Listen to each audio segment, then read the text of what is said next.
Mic check.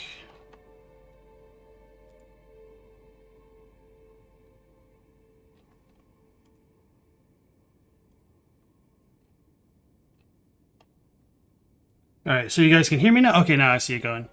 Sweet. So, my mistake. Everybody, welcome back in. No, like my mic just wasn't plugged in, you know. Not exactly muted, just extra muted. Made the mistake of moving some things around and I forgot to plug that in, even though I told myself to do it. Alright, so technical difficulties aside, everybody welcome back into another episode of Fear the Old Lore stream. I feel silly for forgetting that. So yeah, yesterday we left off in Raya Lucaria. We did pretty much all of the NPC stuff that we could, minus going into like the underground areas of Noxtella, because I didn't want to deal with the twin gargoyles because they're pretty hulking brutes at this low level. So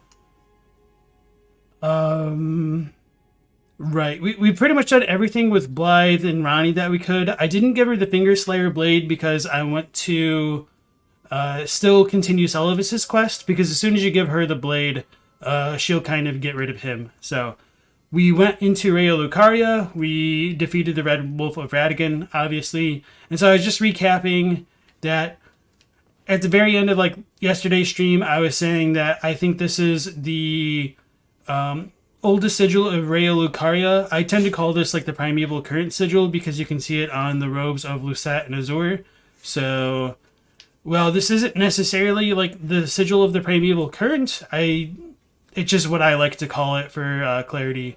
And this sigil can be seen on the banners when you first enter the Church of the Cuckoos. It's on like a ton of the statues throughout Raya Lucaria and Carian Manor, as well as in the like little gazebos dotted all around the landscape of Liurnia. Alright. Oh yeah. So some of the other things about Raya Lucaria, we talked a little bit about the architecture and how I think some of it is kind of just straight up lifted from Irithyll yesterday, but I don't think I really talked a lot about the painting, so I'll do that. So, putting that aside, Ludi, Mercy, Teensith, Horribles, Brisson, nice to see you all again, and thanks for bearing with me. So, these dudes, I always forget like which twin is which, or like what helmets they correlate to, or like the twins. And I think that dude on the bottom left is Carlos. And I don't remember what the middle guy is. He has like the teal robe that we picked up yesterday. It was called something a little bit different. Let me like re-examine that. Huh. Am I in combat? Oh, is it because I have the telescope out? So we got the yeoman robe, which is kind of funny. Sorcerer's robe dyed in a beautiful cerulean hue. And then, I don't remember if I actually read this yesterday. Robe worn by Raya Lucaria's magic scholars. Those who dedicate themselves to the study of glintstones formed from starry amber receive this modest yet elegant deep blue garb along with their vows of virtue and austerity. But with extended life, one is apt to forget old vows. Okay, so that one is the same as retail, and I do think this is a pretty important item for kind of corroborating the idea that death has been removed and people don't die naturally because of the final line where it says they have extended life. And I think that ties into the things with like Egheel's flame, where the dead wanted to die through Egheel's flames. Hugh says something along the lines of, I forget exactly because it's been, obviously we saw it earlier in one of the streams of this playthrough, but I don't remember what it was verbatim. But he says like he's undying, I think. But yeah, all right. I think that's that for now. And then you got the other guy over there. Sorry, I don't actually remember whose heads they belong to. But we should be able to pick up another one in here from the crab, I think.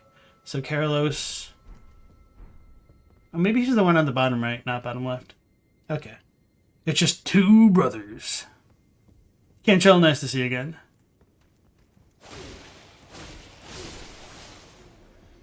So yeah, I hope everyone's doing well. Oh yeah, I should have gone to the top.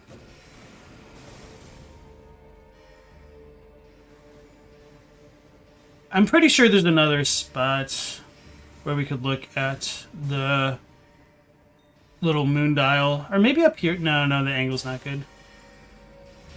Wait, where'd our other guy go? Oh, he's chasing me. I'm just trying to group them up together for the Hoarfrost Stomp.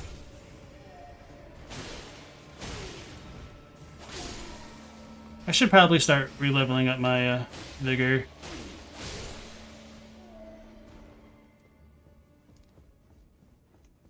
Oh yeah, the whole reason why I came out here.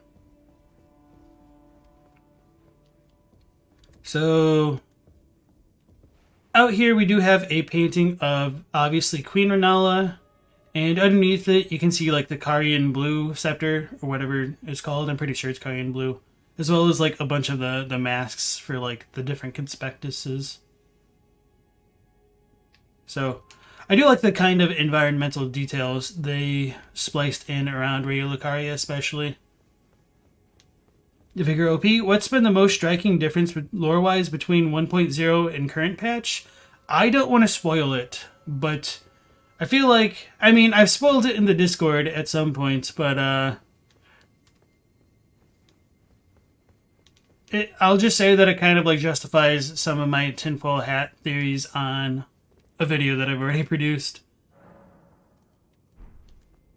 So I do kind of regret not having that context for when I made the video, but oh well. As they say, hindsight's 2020. I almost said 50-50.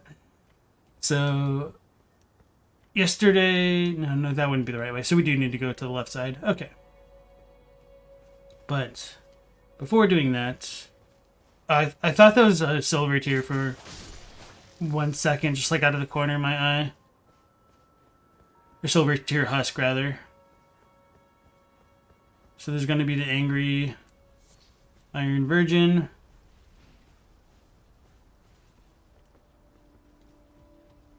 But I'm just coming over here to pick up the seed.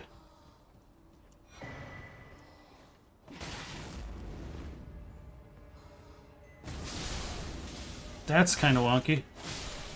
Literally went up the tree.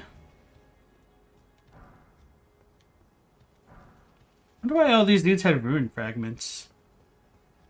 Seemed like a very intentional drop. Is the twist still far out? Sort of, but not really. It just depends if I want to get good, and I kind of don't want to get good. I just want to get bad and stomp things.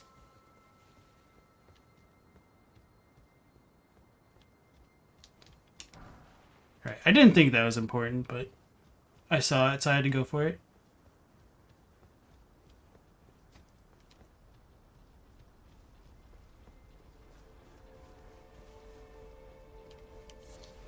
Glintstone Firefly, definitely not worth. Oh, there's 5 of them. Yeah, so that's kind of an interest or a difference that I've noticed between like 1.0 and the current version. I'm pretty sure like the main item pickup thing tells you how many that you're picking up. This thing doesn't like getting slashed. Twin Sage Monk Stone Mask. I said monk. Sometimes I swear I have like acute dyslexia. Although that's probably just like an everybody problem. And I'm overreacting. So yeah, that one's in a different position. Twin Sage Stone Mask. Stone Mask of the Twin Crystal Sage. Very elucidating. Alright. So now we get to go up the stairs and hop around on the roofs. Oh yeah, and as I've pointed out before, one thing that I really like about like Liurnia, I guess it doesn't work if you have the telescope out, is that you can see the silhouette of the moon through the Erd Tree. So maybe that's more of a visual glitch, because as soon as I pull out the telescope, it fixes itself. I don't know. That's going to be closed, because we didn't go from the other side.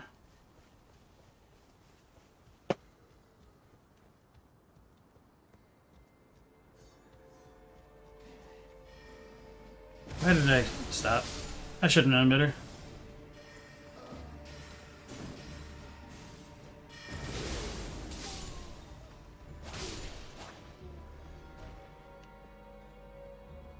Did I? Okay, there he is.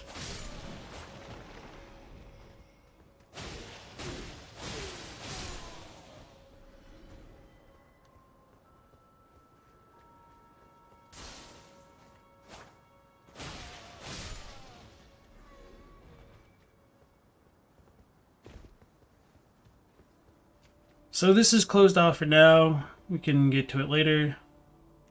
Ooh.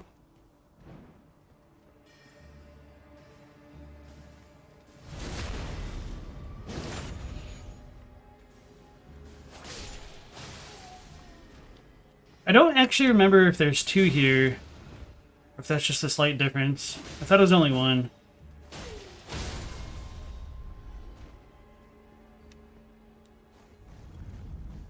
Back, your Zealot, welcome back. You honestly felt like sorcery lore-wise in Dark Souls was underdeveloped, but Elden Ring gets much better. Sorcery in Dark Souls? Yeah, I can see where you're coming from with that. I don't know, like, in some ways, Dark Souls, I mean, obviously has the benefit of having 3 games and multiple DLCs to expand things. It does get, like, explained a bit better, and we're just... Well, we have, like, a good idea of how it works in Elden Ring, especially because of the Souls games. There are still some, like, fundamental questions that have yet to be answered, like, with the whole Amber aspect of the things.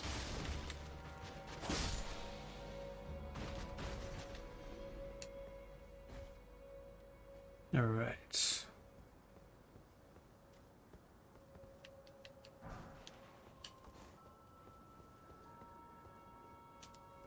I might screw up and die here, because I think this spot might have, like, the hardest jump in the game, unless there's a better way to do it that I don't know of. So we get that quatrefoil design thing, that, like, little clover-looking, like, thing. That'll, like, pop up in a lot of places. Very gothic style, especially with these spires.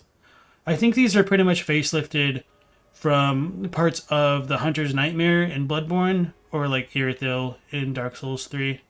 As I've said, like, quite a lot, actually.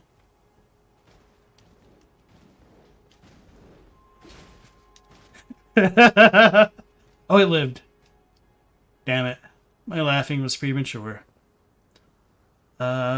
Cute Glasses Waifu, do you mind if I just call you Nep Nep, since now that I realize that's your Discord name, it's a little bit faster.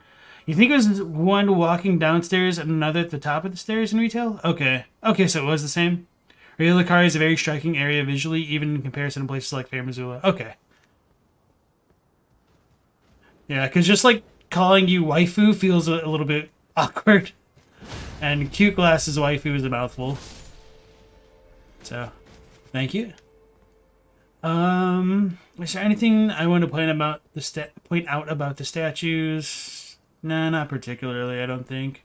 Obviously, we still have like a bunch of like the bird cages for potential cuckoo ties. I guess one thing to mention is just how many marionettes there are in Raya Lucaria, and how it can be argued that these are, you know, puppets, essentially. So it shows that the Carians or the Academy was interested in like automatons of some sort to either like defend things, which is the pretty obvious conclusion, or perhaps for like body swapping or something along those lines. All right, so let's check out that staff. Staff used by a defected glintstone sorcerer. Catalyst for casting glintstone sorceries. Alright, so that's pretty much it. I'm surprised that it says a defected glintstone sorcerer. I wonder if it's meant to be defeated? If it's a typo? Either way, a little bit different from retail. The stat bars look so off with the old coloration. Yeah, they kind of just like stand out, don't they? Not any weirder than calling you teen. No, I think... I mean, it doesn't bother me to call somebody teen, but waifu is a little much. Trey's Liche ice cream lads, good stuff, nice. Am I trying to get every item drop? No, I mean, the game is just way too long. Like, I'd be doing this playthrough probably, like, months. Oh shit, I didn't mean to do that. I just absent-minded walked. The moral of the story, look before you leap. Yeah, no, I'm not trying to get every item. I should probably re-examine some more of the differences in the 1.0 text from like the Zoli text dump, just to like go for certain things. But there's a pretty big difference in the locations for some items, as well as like a lot of them are just kind of the same, or they don't really have like a lot going on. So I'm just kind of picking things up a little bit organically as I go through the game. And obviously, like, I could have ran past all those enemies the first time around. I don't know. It's just always a bit more engaging for me to deal with the enemies my first time through an area, even if it's, like, just on stream.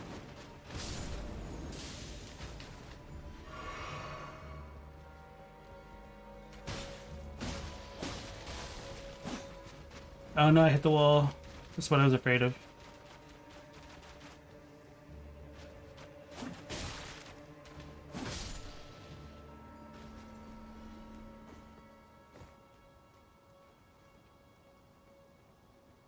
They look like a bad Skyrim UI mod. The funny thing is, like, because I played this game mostly with my HUD off, I kind of don't even remember what it's supposed to look like. That's just funny. So they just fixed that, because that has happened twice now. Almost 3 times. I guess that'd be 4, really, but...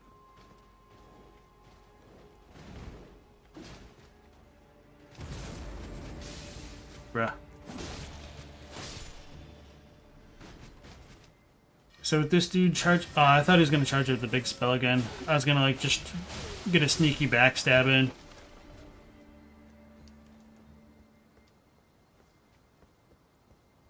I guess that wouldn't be sneaky. I was thinking cheeky.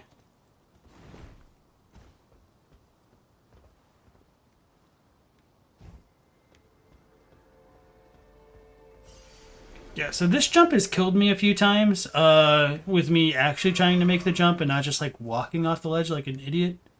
So, I'm pretty sure you can't get up there from, like, down there, so that's... yeah. There's gonna be a bunch more puppets, which is always fun. Ooh, okay, I thought I missed it for a second. I thought there was one over there. Oh, I guess it fell to its death. I almost fell to my death. The old Black Knight strat. Although it's a bit more effective with a shield. And now that the archer marionette thing, the avionette one, isn't there, I'm like all on edge because I'm expecting to just get shot. So yeah, we see a lot more of the Aurora Borealis type stuff going on. And since I died, the time did get set back to morning. So this kind of just reinforces the false night sky around Raya Lucaria. Or as the One Finger Reader Crone will call it in the retail build of the game, Glintstone Eventide. Oof. I almost thought I was going to walk off with that extra swing.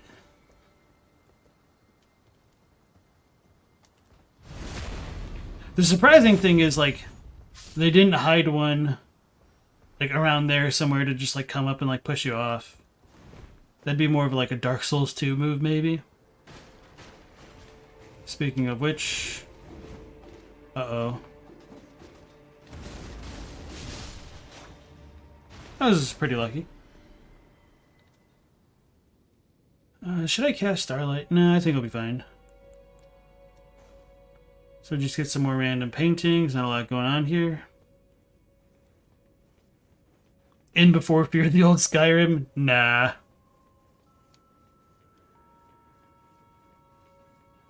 And also welcome back in, Rat. Nice to see you again. Yeah, I think that one might be the worst in the game, like, unironically. Trying to think of, like, a worse one that's not a, like, an exploit type thing, essentially. Or like a mandatory kind of one. I don't remember this thing being here. But to be fair, it's not like I really came up here a lot. Olivina stone mask. Sweet. I guess there probably were. Oh, stone mask of a gold amber sage. That's interesting. That's definitely different. Gold amber sage. Olivinus. So, one of the things that I mentioned yesterday on the stream was the kind of possible etymologic roots for these conspectuses, with careless potentially being related to like what would essentially be cerulean, Olivinus being fudge. What was it actually?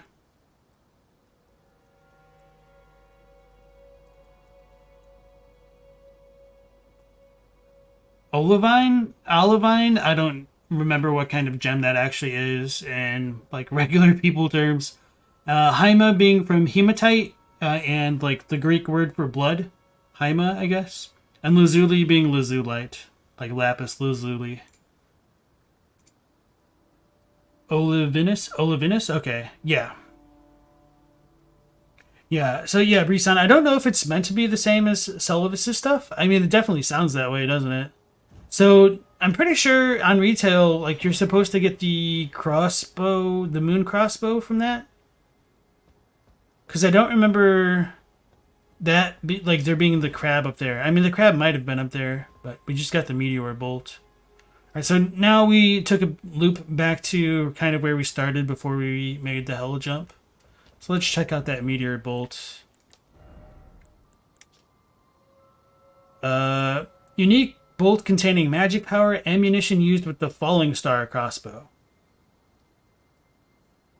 Will I ever be doing a mini-series on Armored Core or just play the new game in my spare time? You know, I'm not sure. Like, even though I really enjoy FromSoft, I'm always kind of skeptical about, like, playing new games. I don't know too much about the Armored Core series, except from, like, what a lot of the other content creators gush about. And I just kind of want to see how it looks before I commit to diving into it. I don't know if I'd produce content for it, though, to be fair. Hey, Ask Next, welcome in. So we've just been going through, like, the second half of Raya Lucaria. And so we've just been talking about the kind of random traps that we got.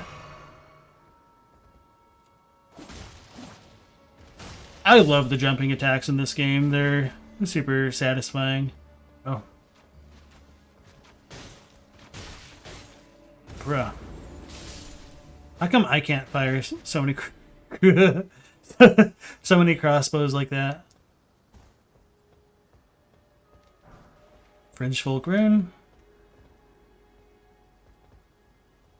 Nothing too out of the ordinary over here. I thought there was like a drop. Maybe that's in a different spot. Okay. I guess that one over there.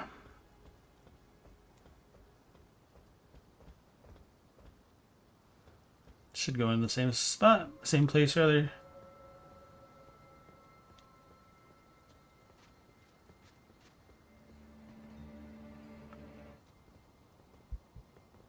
Guess it fell. Okay. Combat music suddenly faded. Our guy took care of the problem.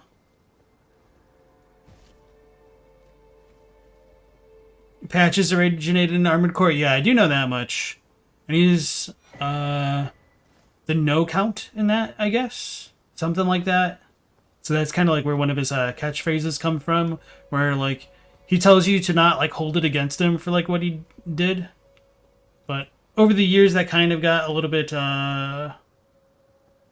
lost in translation. I don't think there's actually anything down there that's worthwhile. So we're going to skip it. Alright, so this is the one crab that I do remember existing. Do I want to jump down now? I'm trying to remember. Yeah, because this is just a normal drop. So let's pick up the item and then kill the thing on the other side, and then come back.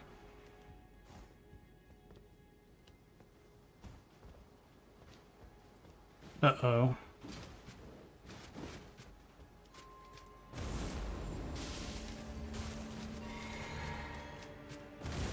Okay, these things don't have bows.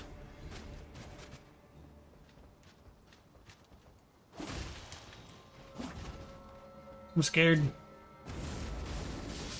There we go. Did the other one fall down? I guess it did. And I never looted that thing. Okay, those are probably the sarcophaguses somebody was talking about yesterday that I just never checked. All of that for some magic grease. Why are the masks in the crab, do you think? I'm not sure why they'd be in there. Just because, I mean, they do have, like, glintstone covering them. But it's kind of a funny thought, to be honest. And also, welcome to the stream, Georgie.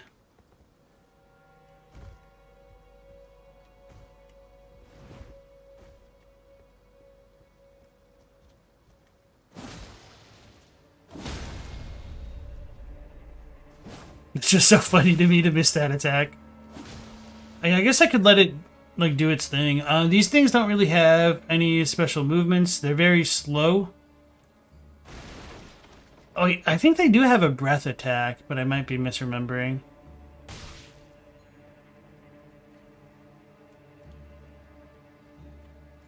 Alright. Anyway.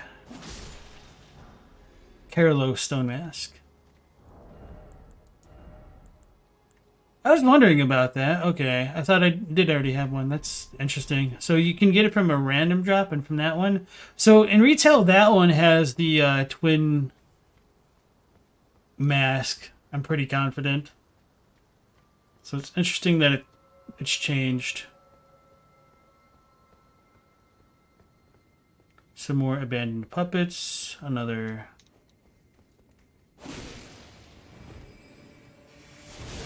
Oh, I was lucky. Oh, I was super lucky that first guy didn't hit me then.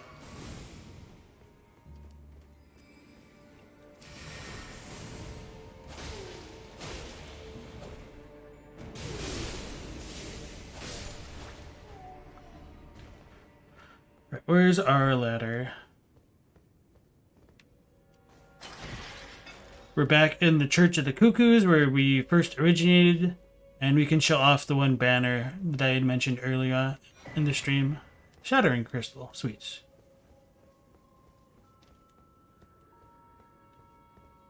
What about the other key for Topes? We already got it. Oh, yeah. It was in a different location. I don't remember exactly where we picked it up yesterday, but it surprised me.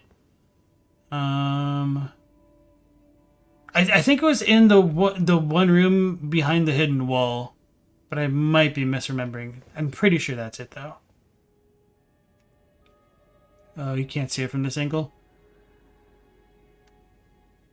That's weird. So we can see it on the other one, but just not that one.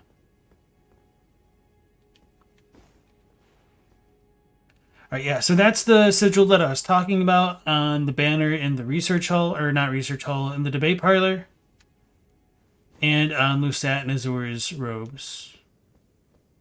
That's the way we just came from. Alright, so this dude is pretty tough because it's a high page. And I don't know if he actually drops the high page set or anything. Because this is the only one that I know of outside Lane-Del for whatever reason. Yeah, the crabs ate the helmets. Maybe the crowns are made of the crabs? Potentially, who knows? The crabs remind Rat of the Vagrants from Dark Souls 1. Wish they would bring back the mechanics that other player games affected your own. That'd be interesting. I think just like the only issue with Vagrants was like how rare they were. I don't know. Yeah, it could have something to do with the crown manufacturing process. So this one can drop the high page set? Okay, that's cool. Because as far as I knew, like, as soon as you went to Ashen Lane-Del, you were done skis. But I mean, to be fair, when I was first farming this stuff out, it's probably like not even a month after release. So I don't think people realize that this guy's a high page. Okay, I still have juice. I'm just gonna cheese the crap out of him. Oh, well, Schnikes. High page hood. I guess that answers that question. The funny thing is, like, I tried farming this spot on retail to, like, test if he dropped anything with my, like, silly arcane build that had, like, over 200 discovery or whatever it is. And I tried it for, like, probably 15 runs or something like that before I was like, okay, this is an annoying run back. So it's ironic as hell that we get, like, the streamer luck. Hood of a page loyal to a certain noble family. So that's pretty similar to retail. They probably spruced it up with a couple extra lines. So good to know that that's a viable farming spot, I guess. Well, a really annoying one. We also got the crystal thing a minute ago, so let's go ahead and read that before you pick this up.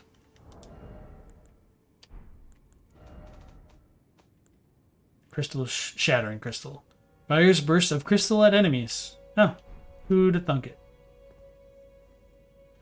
Brisson says crabs seem to be bottom feeders, bottom of the food chain creatures that can absorb the effects of their environment, at least with the crabs that have the Deathblight eyes on them. Yeah, that's another good observation. We haven't shown off the Deathblight crabs yet, but that's kind of also been a reoccurring trope since Dark Souls, which is a good thing to point out, Brisson. Dapper drip. Alright. Graven School Talisman.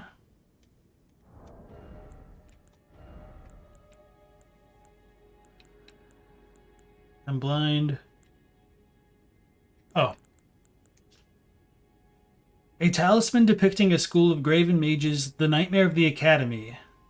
The primeval current is a forbidden tradition of glintstone sorcery. To those who cleave to its teachings, the act of collecting sorcerers to fashion them into the seeds of stars is but another path of scientific inquiry.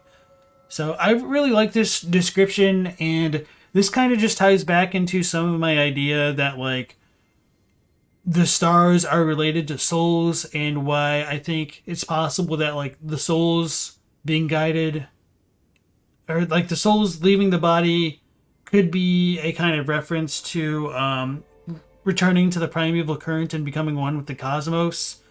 We don't know exactly, like, what the seeds of stars are. Like, I don't think the stars are, like, literally these petrified skull helmet things, but I do think that it's possible one can make the reading that stars are masses of souls, and whether or not that applies to malformed stars like Estelle or the Falling Beasts is probably also debatable, but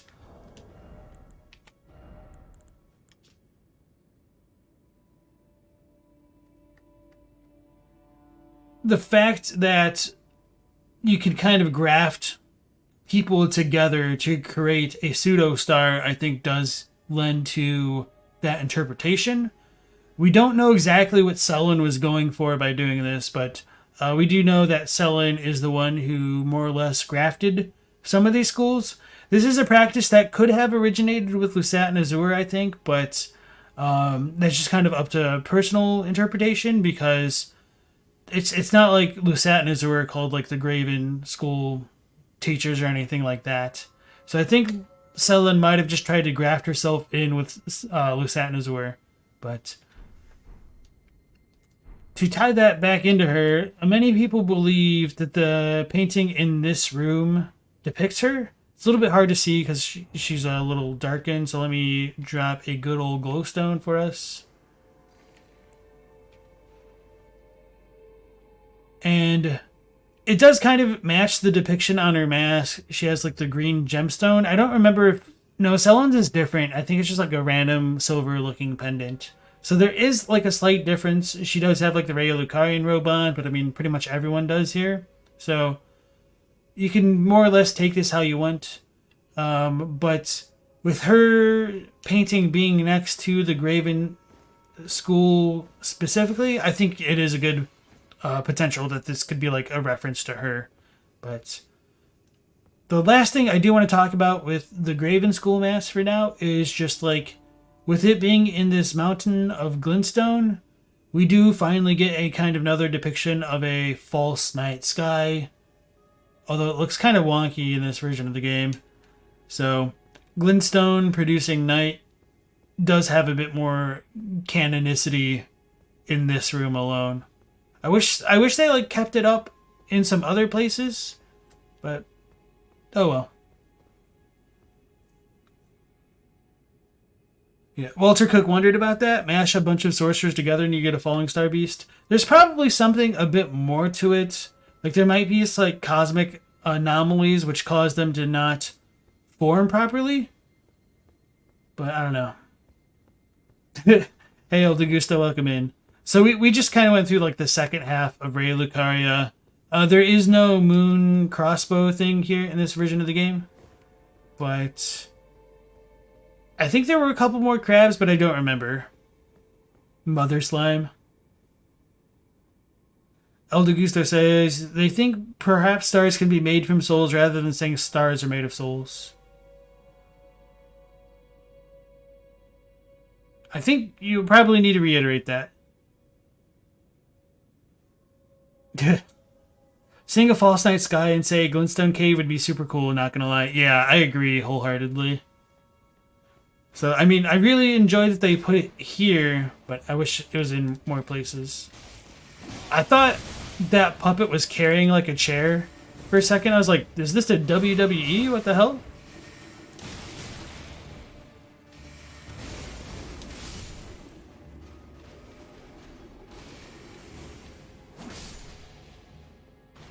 Alright, I'm just dropping back down here to quickly try and take a look at the sarcophagi outside. Ah, fudge, I forgot these dudes. Oh wait, I have juice. Oh yeah, I keep forgetting, like, after you kill, like, a certain amount of enemies, they'll replenish your stuff. It's honestly, like, one of the best design choices I think, like, From has made for any of their games. Like, giving people the ability to, continue on. Like, imagine if Dark Souls 2 had that idea instead of the, like, extinction mechanic. Well, I guess Dark Souls 2 really has life gems, so kind of a bit of a moot point, but I don't know. Well, yeah, you don't get your magic back, at least.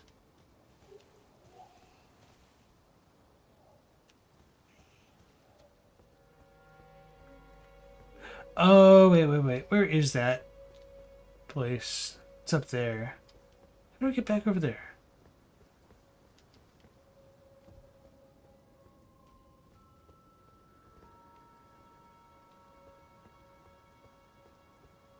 I think that's just by, like, the upper half of Raya Lucaria.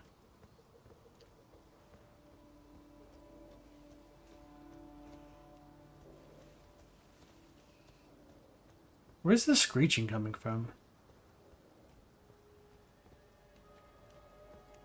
But I'm gonna have to, like, look around more for the sarcophagi.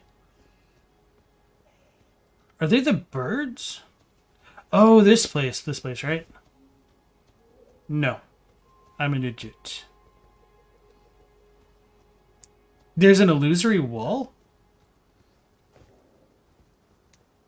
Maybe I did find that and I just never felt the need to go back.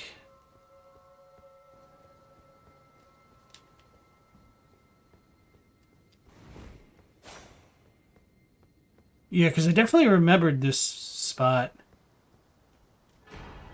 Just has a rune arc. Okay, that explains why I didn't really come back here. Thank you, Teen Sith. So yeah, we got like the Karian statue thing that has the primeval current pseudo symbol on it right there. Just the Raya Lucarian one, I guess I should call it really, but it's a little bit different. And then we've got like the sarcophagi, which are kind of similar to the things that you'd see in a wandering mausoleum. We've seen this in other parts of Raya Lucaria as well, like when we first come out of the one classroom where Topes is kind of chilling by. And you can also see these kinds of statues outside the boss room with Melina. So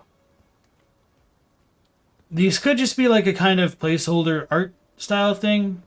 But I think one other thing that's worth mentioning about Raya Lucaria and the statues, or not statues, the cemetery specifically, is that it shows that Raya Lucaria probably predates the Erd Tree, or at the very least the practice of Erd Tree burial, which really shouldn't come as a surprise due to how Radagon and Rennala met and fought.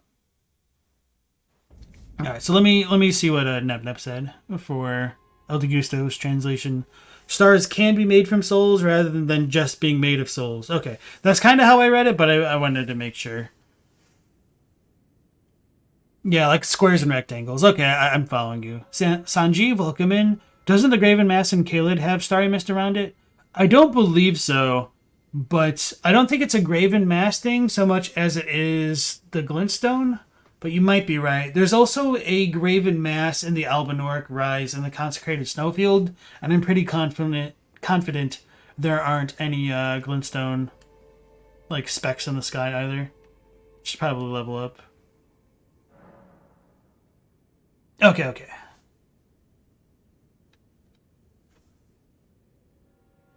What threw you for a loop is that these statues are in the shaded castles. Sinister Stromboli likes to believe that... Ooh, I can level up again. That the shaded castle could have been like where the famed Radigan sculpture came from, just because the castle has so many sculptures. I like the idea, however, one reason why I'm like hesitant to believe it strongly is because of previous FromSoft games like freaking Bloodborne, where there are more statues than people all throughout Yharnam, so it's kind of hard to take some of that stuff too seriously for me. Alright, so may as well start leveling up Vigor again.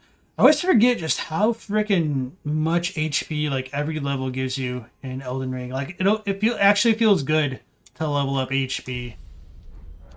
Whereas like in Dark Souls it kind of felt pretty bad. For as many problems as Dark Souls 2 had, I will say like actually leveling up attunement felt good because it would also give you like agility or ADP. Technically agility, not really ADP. Attunement is just kind of broken in Dark Souls 2 because not only do you get the spell slots, it actually increases the amount of spells you can realistically cast.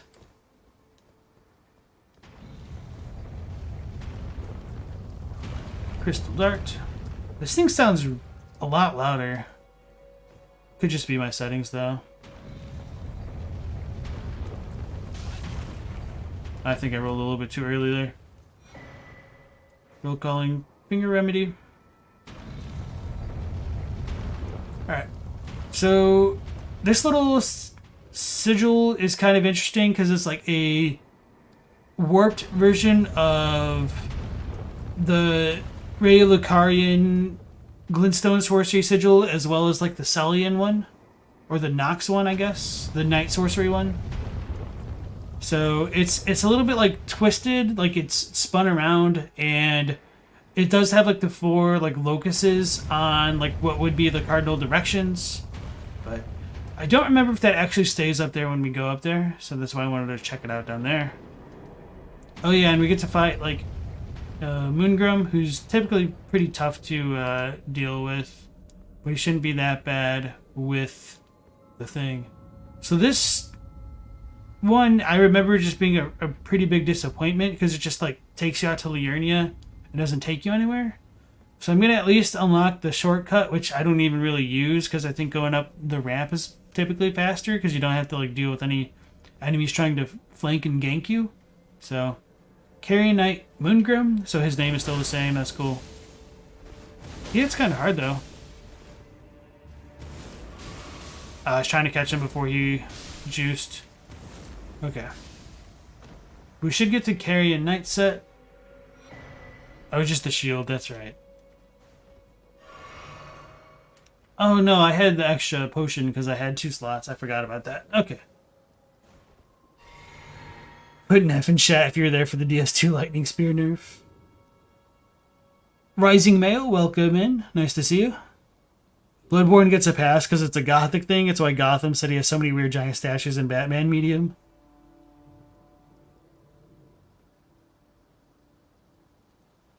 DS2 had attunement giving you agility. It was a nice balancing thing for caster builds to prevent them from needing to level yet another stat. I could understand that, but I feel like that just makes it even worse to have to level up only adaptability for the melee classes, I guess. Like, it just felt awful. To me, anyway.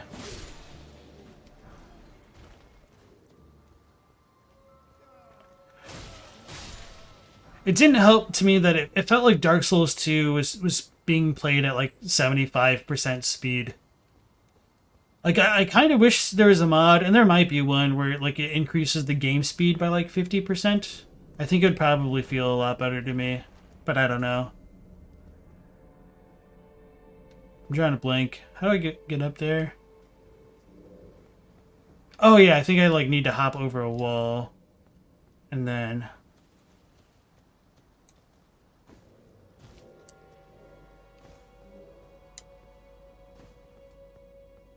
yeah, don't go up there a lot, because there's not much reason to, once you do it the one time.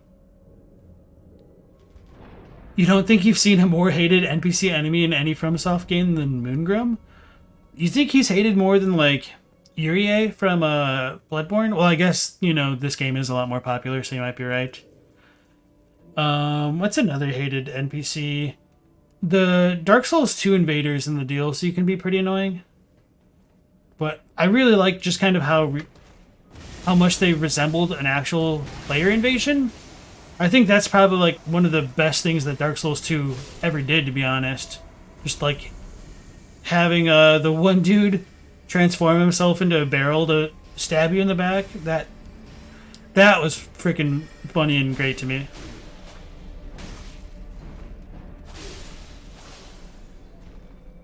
Alright, so cool, the sigil stays. I thought it did, but I didn't want to risk it.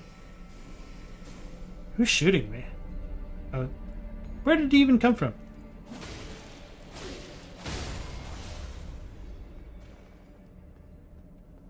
Alright, we talked about that. Oh, I guess I do have some spells that I can cast. So, just to compare it, unfortunately I don't have like free cam and the ability to slow this down. Oh, that's going to be really rough to see. If I spam it, maybe? Okay, so just the one time. So you can see, like, the Nox Celian chair thing in it.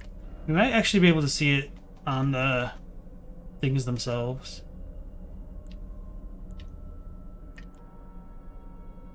Yeah, you can kind of see it there. I mean, it's really, really small on my screen. So... that's kind of what this sigil is a perversion of. I do wonder if the balls that they drop are supposed to be silver tears. And I do think there is a decent reason to believe that the Raya Lucarians could have had some connection to the silver tears and the Nox. Glintstone Scarab, but nothing ever explicit. I don't actually think there's an item down there. Oh, that's where the gate is.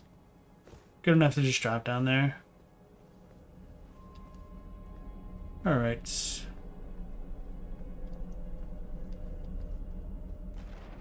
Yeah, the Forlorn is definitely hated for sure. That's a good one. Muldrin, that's the dude. He is super annoying. I respect the hustle though. Super annoying, but yeah. Yeah, that's true. Lautrec is pretty hated. Oh, this is a pretty good sigil comparison that I forgot about. So this is like the Raya Lucarian, well, not the Raya Lucarian. This is actually the Carian filigree. So that's kind of what the other sigil is kind of like based off of. So I do wonder which came first, the filigree or the like silver tier ball dropping one. I'd feel like it would have been the other one just because like the Nox spells probably are related. I'm just gonna go back and why didn't I just fast travel?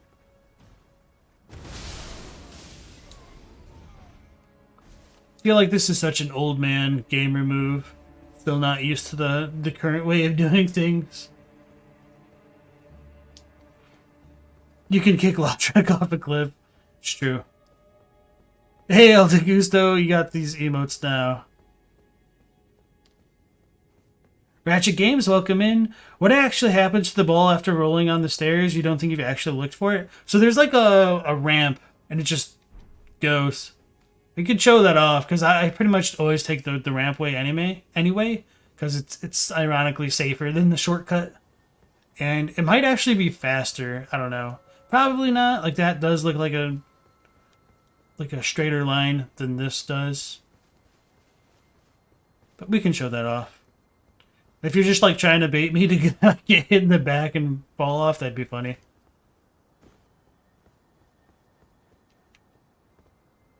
Wait, do they stay dead? What? Well, I goofed. But it does hint that we should go over there to get that thing. Oh wait, I hear a phone. No, that's just the Iron Maiden. Okay. I'm all paranoid and shit now. We can go over there, like, to where Topes will be eventually to get that guy. I'm trying to remember actually how to jump to get to that way. I think we have to go that way. I should probably do it now, but I'm not too worried about, like, Ashes of War in this version of the game. Like, they don't really say anything. And I don't think there's, like, any substantial items. Well, I guess the issue with that idea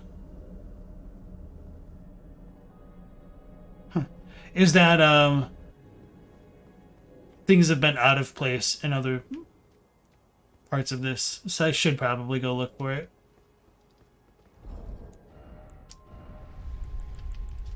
So, mask made from a large old blue scarab's body is the glintstone scarab. And that's another thing which I've wondered about, is like, if tears and everything are related to glintstone and life, just like how that all is supposed to really tie together.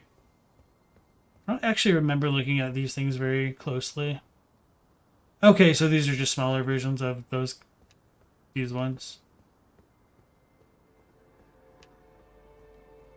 Pretty sure there's nothing here.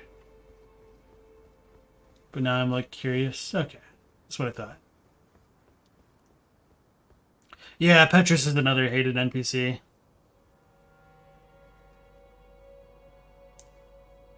The ramp is way faster if you take care of Moongrim and the guys upstairs. Okay. It does make the ball go away forever? Is that the case for retail? Because I felt like that wasn't. Vacuous doesn't really understand what the age of the stars mean. Spoonbender, welcome back. Howdy the cat. Nice to see you. Yeah, Liurnia at night is pretty good. Okay, it is the case in retail? I thought it wasn't. Okay. Thanks for that. I should probably like look at the door. Stupid lore. I don't think there's anything, and I probably should have just dropped the thing. Wait a second.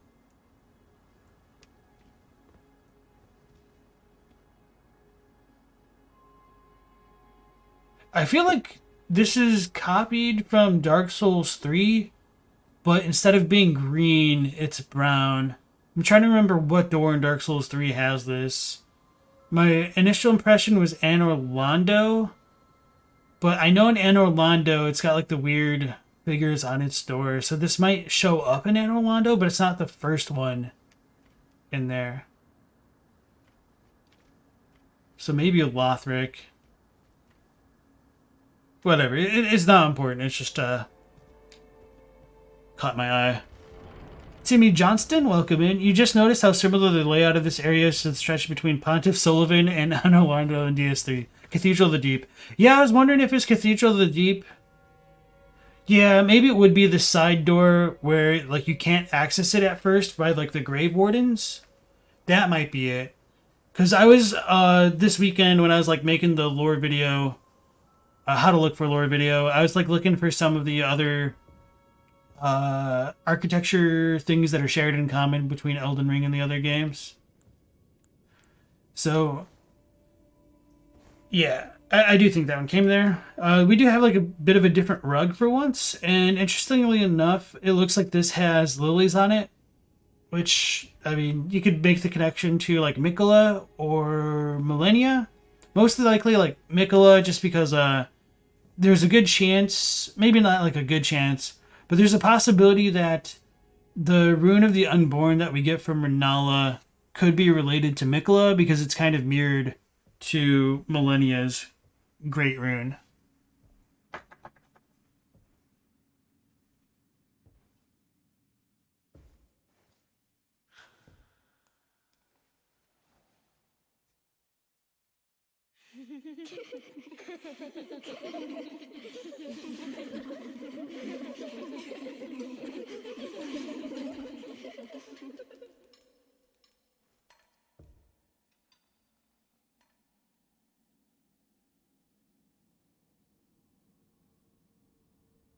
Hush, little Calva.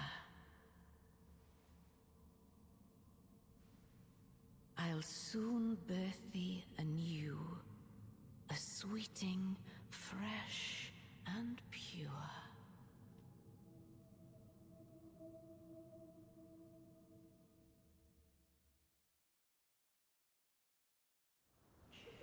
Sound balancing seemed a bit different, just like how it moved from left to right in my ear right there. Katie, you asked, are they called the Primeval Current Statue by the wider community, or is that something just some people use? That's literally just what I call them, just because of like the Lucette and Azure connection. I don't know if like anybody else in the community's talked about them very much, or if they have like a nickname. Like I've said before, for the most part, like I haven't really interacted with like the lore community at large. I've stayed pretty insular because I didn't want like a lot of my views to be influenced by others, and just like avoid plagiarism concerns and stuff like that. Also, just like I think there's merit to coming to your own conclusions and bringing that to like a larger group than whatnot. So, putting that aside, this is actually one of my favorite fights in the game. It's kind of hard to talk about it. I'm trying to remember if like the sound design is a bit messed up in this version. So I'm going to turn down the music a lot.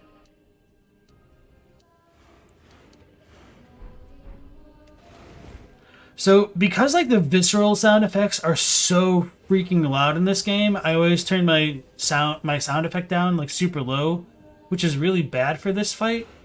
But I think Rennala is honestly one of the best designed boss encounters like FromSoft has ever produced. It's just like a lot of it gets obscured by like so much of the other stuff going on. What even just hit me? Holy shnikes, that almost like one-shot me? Good thing I leveled up that one time. I guess it was just invisible. So sound design stuff. Coming in here, we have like the little juvenile scholars and whatnot. However, the one that's got the aura will be chanting. And I do wish like you could separate that soundtrack into the voice versus like sound effects. So as we come closer, we can hear him singing, as well as like all the other sound effects.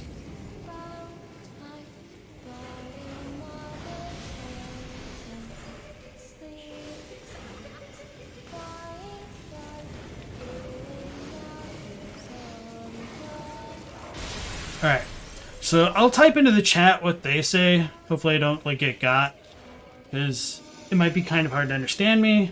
So, oops. Let's stomp out of anger. Sleep tight, bound tight by Mother's Amber. Sleep tight, bind. I think it's light or life. In Mother's Umbra. If you look at the text dump, it is on there somewhere. It's like an uncredited NPC. But part of the reason I'm going out of my way to talk about their like lullaby is because of that final 2 lines, essentially. So the amber can bind them and keep them asleep, I guess. But the interesting part of that to me is in Mother's Umbra, they find life specifically. So does life come from darkness? Is that kind of the implication? Is this more of a Rennala thing? We don't exactly know, but I do like just how even some implications, and it might get expanded on further on down the line. We don't really know. Oh man, that's loud. So there's a couple different variants of that little prayer, which I also enjoy. I guess it's not a prayer, it's a lullaby. So after I get rid of this one, we'll have a different singer. It's a lot of flame.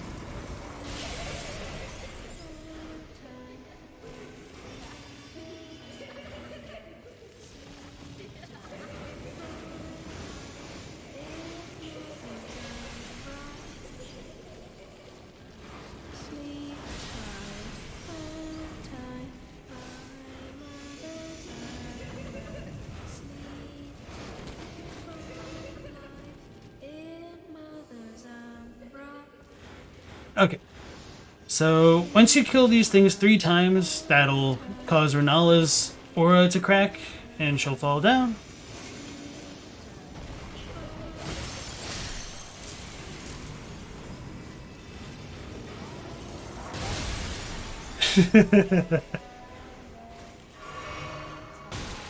And as far as the sound design goes, like, you can tell where the one that's singing is coming from the SFX. So it's just unfortunate that it just gets super obscured by all this flying garbage. Literal flying garbage.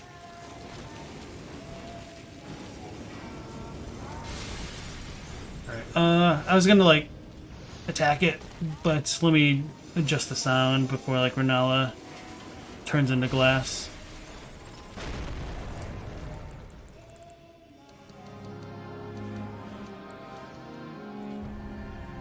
I'll just put that back to 7. Now it sounds like super loud to my ears.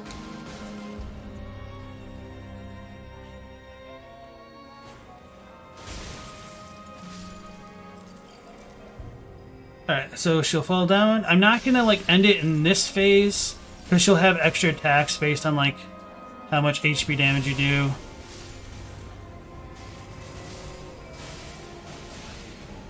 So now that she's below half, she should start like collecting them and turning them into gravestones. Time to be born anew.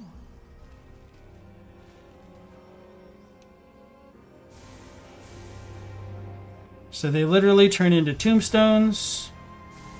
They have like an almost like angel looking like thing on the front.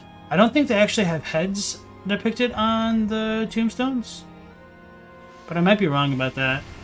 If they don't have heads, I wonder if that's supposed to be indicative of them, like, not really having their own souls. But I don't really know. That's just, like, super speculation, so don't, like, take that to heart. Alright. That's pretty much just what I wanted to show off. I didn't think I could go through there. It just kind of, like, looked a little bit weird.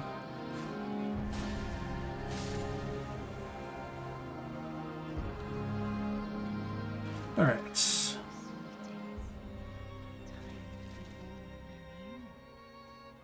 Maybe life comes from shadow, as in an echo of the mother. Lunar penumbra. Is it sound skipping for anyone else? Damn, that sucks if it was. You never have issues with the shots or the chandeliers, but the tombstone attack always gets you?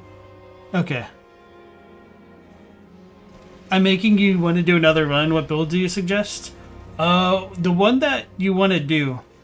Like, one of the things that I wish you could do in Elden Ring, and pretty much any FromSoft game, is, like, start the game with the build that you want. So, if you have somebody able to drop you items, I would highly recommend doing, like, a cosplay build of the promotional Tarnished. And either just trying to use, like, only anything that they've done in the promotional trailers, so like the Bastard Sword, the Twin Blade, the Scavenger Curved Blades that are, like, power stanced. So on all of my lore videos, I've obviously used, like, the Scavenger's Curved Blades, because they look freaking cool. But I actually also really like how they function in combats. My preferred build style, and it just kind of happens to work out with the lore stuff, is to have my left-handed weapon... Holy crap. Did she summon tombstones and I wasn't paying attention? Probably. My preferred build is to have frost stuff on the left hand curved sword and use seppuku on the right hand. So it doesn't really matter what left-handed weapon you pick. I kind of prefer Chill Mist, I think it's called, because that can like buff the weapon to give it like extra frost. So as soon as you like buff it with the frost one and then do seppuku, whenever you do the L1 to power stance attack, it will... Oh yeah. Fudge. I got too caught up in my own monologue. Sweetings, time to be born anew. What was I saying? Yeah, so if you buff up with the Chill Mist first and then use the seppuku attack and just do like your normal one, it'll freeze the things first and then bleed them. So it's really effective even in like higher level NG plus. And with that kind of build, you can one-shot Moog through his Nihil attack as long as you are just like fast enough. And use the things like the prostheses and whatnot.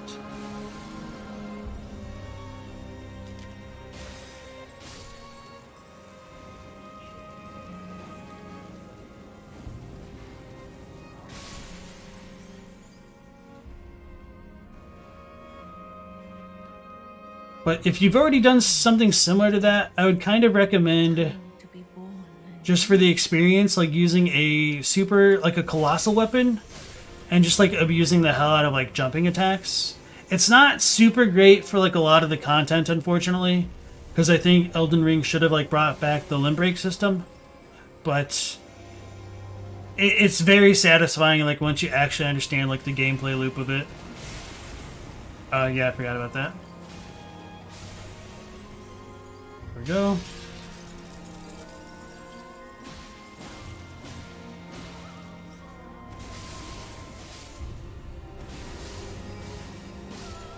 I was gonna be really annoyed if that didn't finish it. Okay. Boris, welcome back in. Just hopped in. You always wondered, is Godwin in some kind of dreaming state? And if so, how does one dream without a soul? So I think he's slumbering, but not dreaming.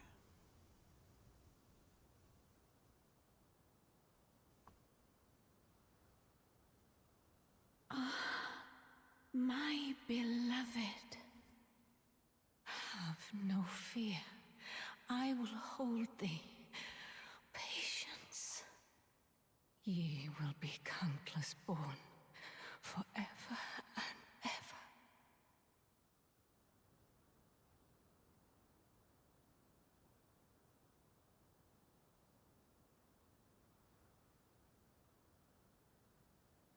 Upon my name as Rani the Witch. Mother's rich slumber shall not be disturbed by thee. Foul trespasser. Send word far and wide.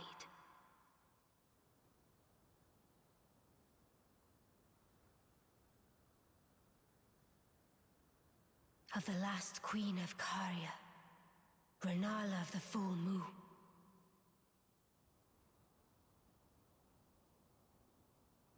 And the majesty of the night she conjureth.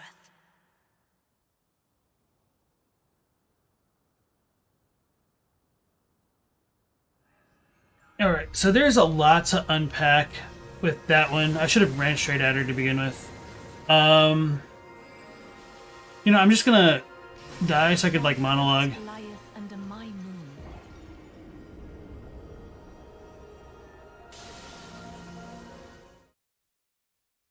I should probably also let her kill me in phase 1 to hear what she says. So yeah, there's a lot to unpack there with the whole second phase cutscene. The room gets filled with a black mist, and then Ronnie starts speaking. As Trent Reznor pointed out, and also welcome back to the stream, Rennala doesn't seem to use her legs too good. So that does kind of call into question, like, her origin or like what's going on with her. I wonder if she tried to rebirth herself too often and kind of ended up in that state. I do think there is obviously like a pretty big parallel between Rennala and Elden Ring and Rosaria in Dark Souls 3, because in Dark Souls 3, for those who may not be familiar, there's a covenant which will allow you to rebirth and respec your character, and at the end of it, you only have like a limited amount of the rebirths you can undergo before you turn into a quote-unquote grub. So you kind of like turn into a maggot man. Like you don't, it doesn't actually happen to the player, but around that. Are they shooting at me already?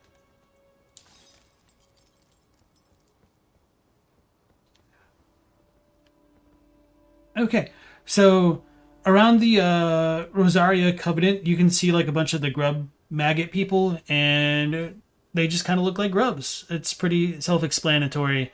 They don't have legs, so they kind of crawl around with their arms, and they cast magic and stuff. So I do think there's like certain parallels between Rosaria and Rennala. Obviously, repeating myself, and with Rennala not being able to use her legs, that does make me wonder if she tried rebirth. I have wondered, and this is like super tinfoily, like don't take this super seriously whatsoever, whether or not there's supposed to be a stronger connection between Rennala and Ranni, whether or not Ranni is Rennala's alter ego, if Rennala is to Ranni as like Marika is to Melina. I don't necessarily know. And you know, even like the whole Marika to Melina thing is very arguable by many people. So one of the reasons why I think that's in the realm of possibility is because of the way Ranni introduces herself during the fight. We do have potentially the corporeal version of Rennala like crawling towards the inky black darkness that Ranni seems to summon, but out of that darkness comes what almost looks like a puppet of Rennala. So Rennala's state in this game is a bit curious. If she lost her kind of will to live after Radagon split from her, maybe it's because of some random side effects of her practicing rebirth. Is it because she's no longer like a full person? I don't really know. These are just kind of some ideas to keep in mind, perhaps. So, I'll read some in chat and then like go back in the fight and talk a little bit more about the little dudes and whatnot.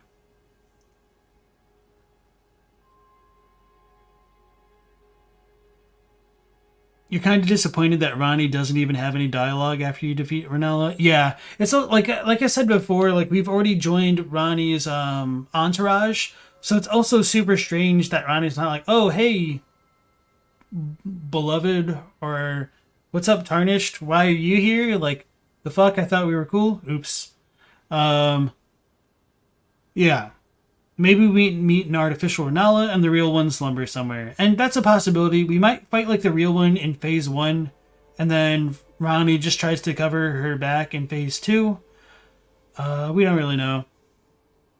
Her dialogue about our fate lying under her moon might be literal, since moon is supposed to guide the stars. Yeah. And I think it's cut, but I think I literally have footage of it. But there is a line, at least in the text files, that Rennala says that Ranni's moon is as her will. Maybe that's more of a Japanese difference. I'm pretty sure it's similar in English, but essentially like Ranni's will is her moon. So the moons that Ranni and Rennala summon are manifestations of their own willpower or their desires. If that's the case, like it's just like a case of like the dog trying to catch its own tail and trying to like determine which came first, like the soul or the will, or like what leads the other. Does the soul lead the will, or does like the will like power up the soul? It's probably a bit of a yin and yang situation, if I'm like being honest. So Taoism strikes again in a FromSoft game. Ranni is Rennala's alter ego? Wow, our wife was a MILF the whole time. Jeez. Rennala is Velka, got it. Everybody's Velka.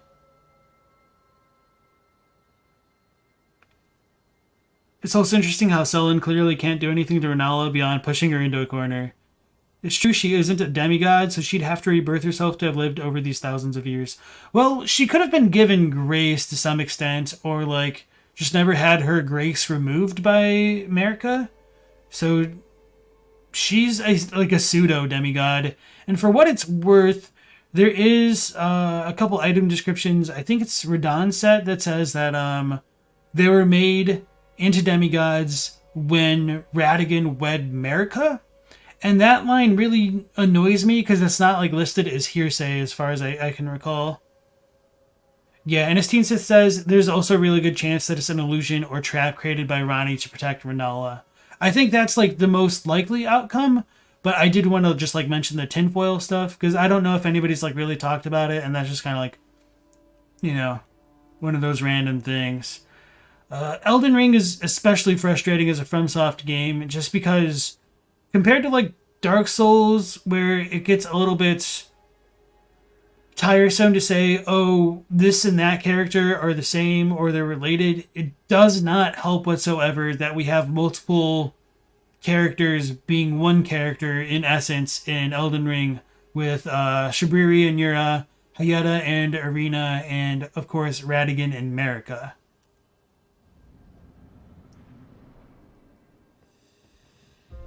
A contingency spell, a recording like an answering machine. That's what's coming to my mind.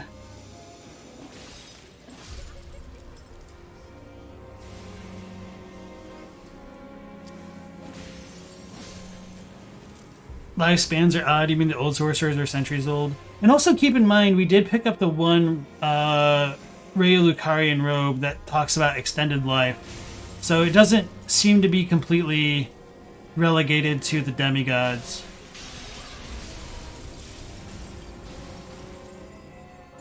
I'm trying to step away so I can like get her more with the stomps.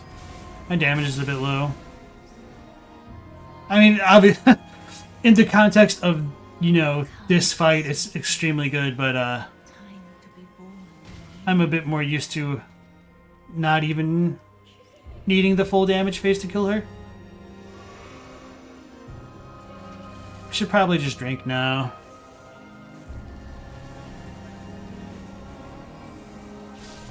I can't hear our singer. Oh.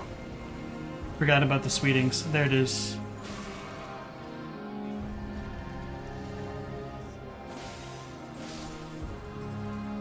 She could be birthing herself for youth, potentially.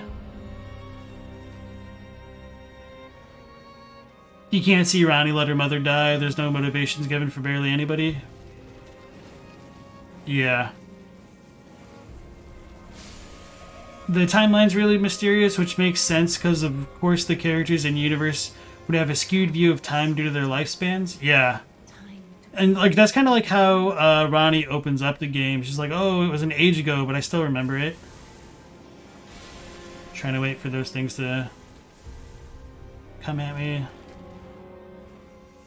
I wonder if this bookcase can break and get me killed. I think so. I don't know.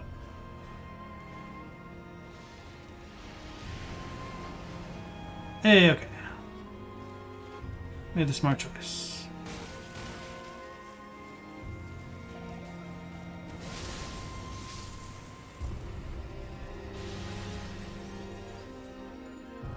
Oh yeah, I think if you like leave the thing singing long enough, they do rejuvenate her shield. So that was 3 and should have ended it.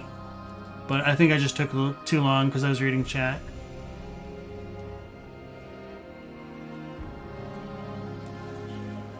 Okay. Budge. I think if we break her, it'll stop it. Okay, we're good.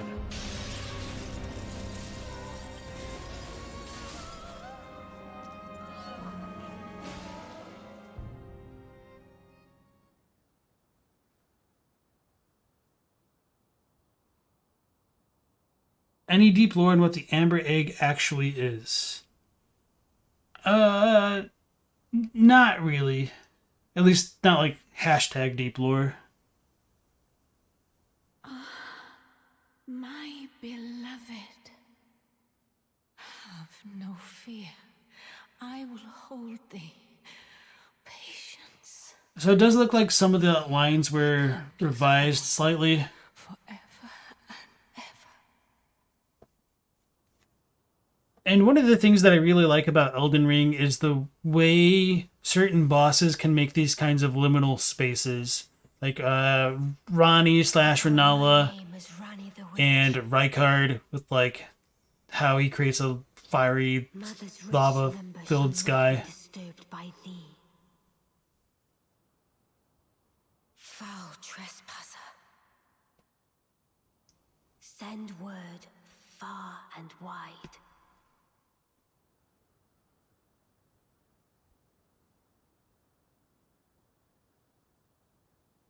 Of the last queen of Caria, Rennala of the full moon.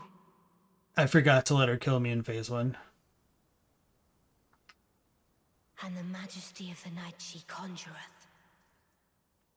And I do like how this pose here is kind of reflected in the Rennala paintings throughout Raya Lucaria. Let me get her to like half health. Or like a little bit past it. And then I'll die, because she might have a different line of dialogue for if and or when she kills you, or how, I don't know. Hey, that's her moon. M-O-O-N. Thy fate lieth under my moon. I thought that would hit.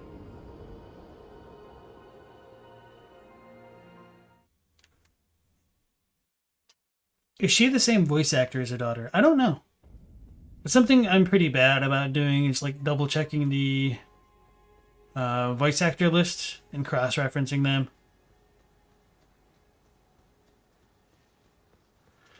Alright, time to die in phase 1 for the lore. Hey, thank you, Josh. I appreciate that. And also welcome to the stream.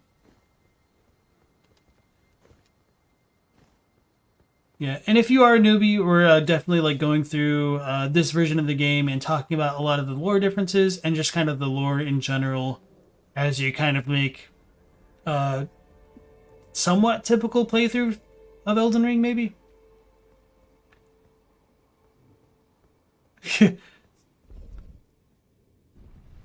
Rennala's arena is similar to the Elden Beast arena, which suggests to you that the Moon and Greater Will are similar in strength. Yeah, I think that's probably a fair assessment. El Degusto got that reference. Okay, sweet. Time to pick up our runes and get got.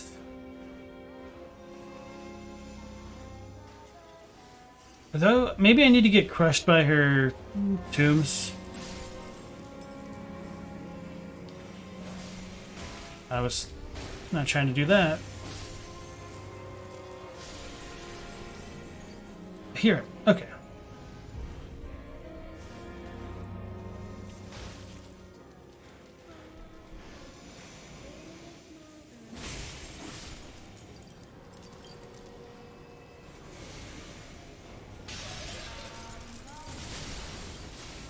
Oh yeah, and once you do knock down Rennala, like all of the dudes will start singing to try to restore her shield.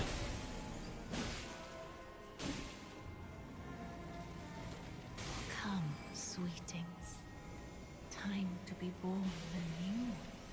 Another thing is like way up in the ceiling, there's these cradles, and that's where more of her scholars will drop down from. So another very big similarity to like Rosaria, in terms of just like having cradles in their abode. Be not afeared, little Culver.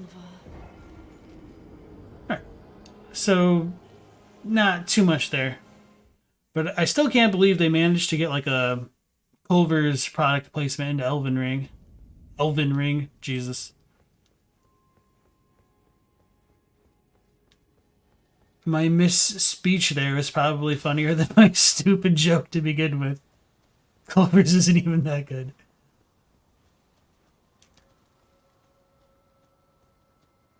We don't know if the Elden Ring or if the moon is just like the head entity, like the Greater Will, or just part of a different entity like the Elden Ring. So I think, like I was saying a little bit ago, that it's probably more like a yin versus yang situation. But I don't know like how true that is, especially like with Ronnie's Age of the Stars. I don't know if it's like inversing order so much as restoring balance.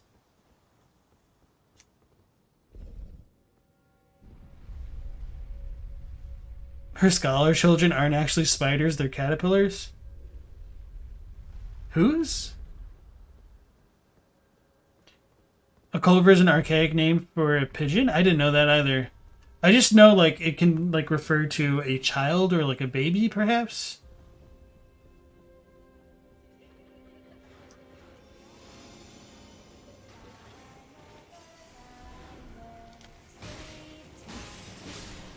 Yeah, it's a lot easier telling where these things are. But all the music and sound effects super loud. Obviously I can't really control the sound effects, but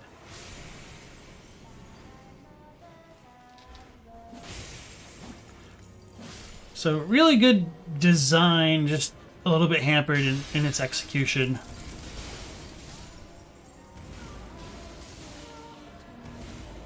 And it's a little bit unfortunate just like how easy the fight is overall.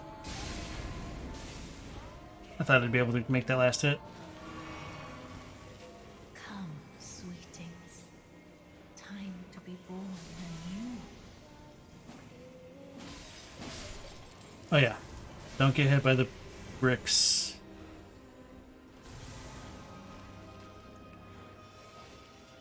David Mitchell, nice to see you again. Moon strikes you as a symbol of perpetual change, whereas the Golden Order is about constancy.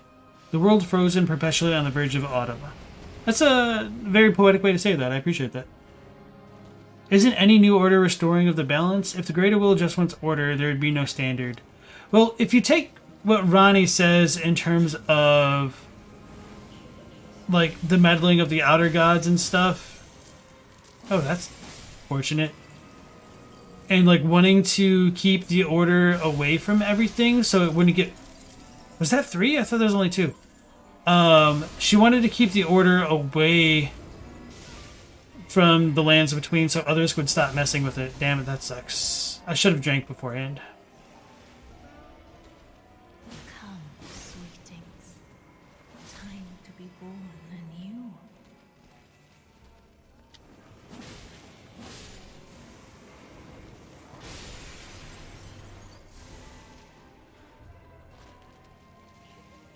We don't get the moon's words directly. It's more of a presence, a moon presence, if you will. You don't say. Oh, Rennala, the vacuous queen. Okay, I see what you're saying now. Thank you, Brisson. I already did that, though. Hopefully you're not too delayed, then. She would be messing with something established before anyone. So do keep in mind, there should have been a time before the Elden Ring did arrive in the lands between. Whether that was like a fluke or something intentionally done is questionable, but Ronnie might just be going to like the before times of that Come, sweetings. on her 1,000-year voyage. Be born anew.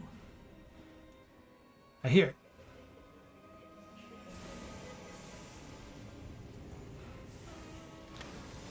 No, no, no, no, no, no, no. Not the globe.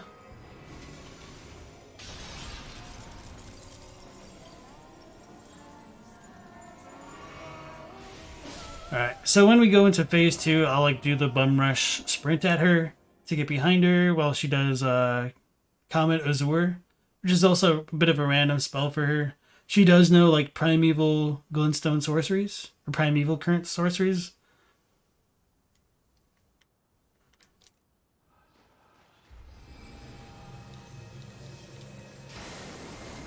Turn this.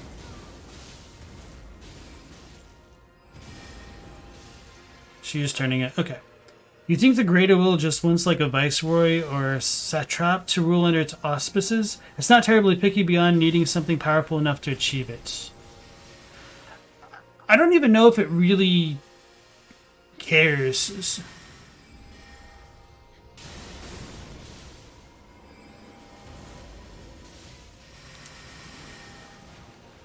I'm almost out of juice. Uh-oh.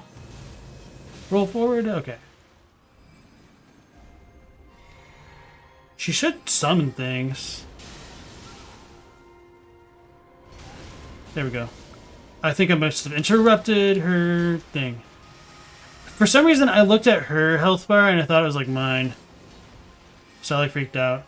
So she can summon a pseudo Bloodhound Knight, a troll slash giant, if you can call a troll a giant, and a dragon, a flying dragon, as well as 4 wolves, which is interesting.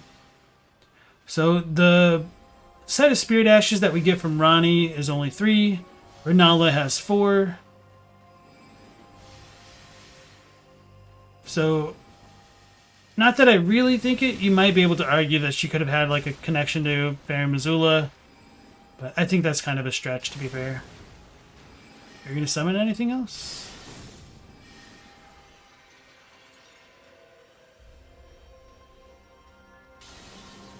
Alright, I would almost let her kill me, but I don't know, the fight just kind of takes a long time to get to this point with the first phase. If she would have killed me there, that would have been so bad for me. Damn it, Bloodhound. You can target them, but I don't think you can actually like kill them. I don't know. I should look at her though.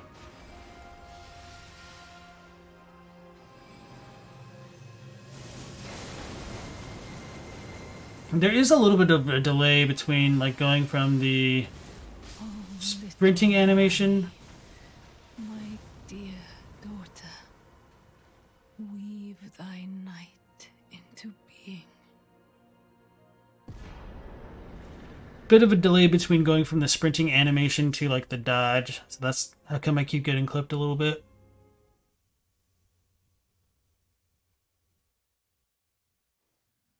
Her creature summons sound like Ranni's, except for the 4 wolves. Yeah, a little bit. B-Rad, welcome back to the stream.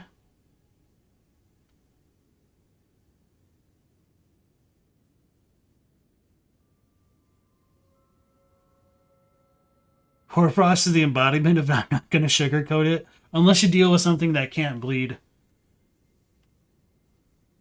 Then it's oh god, oh no. Okay.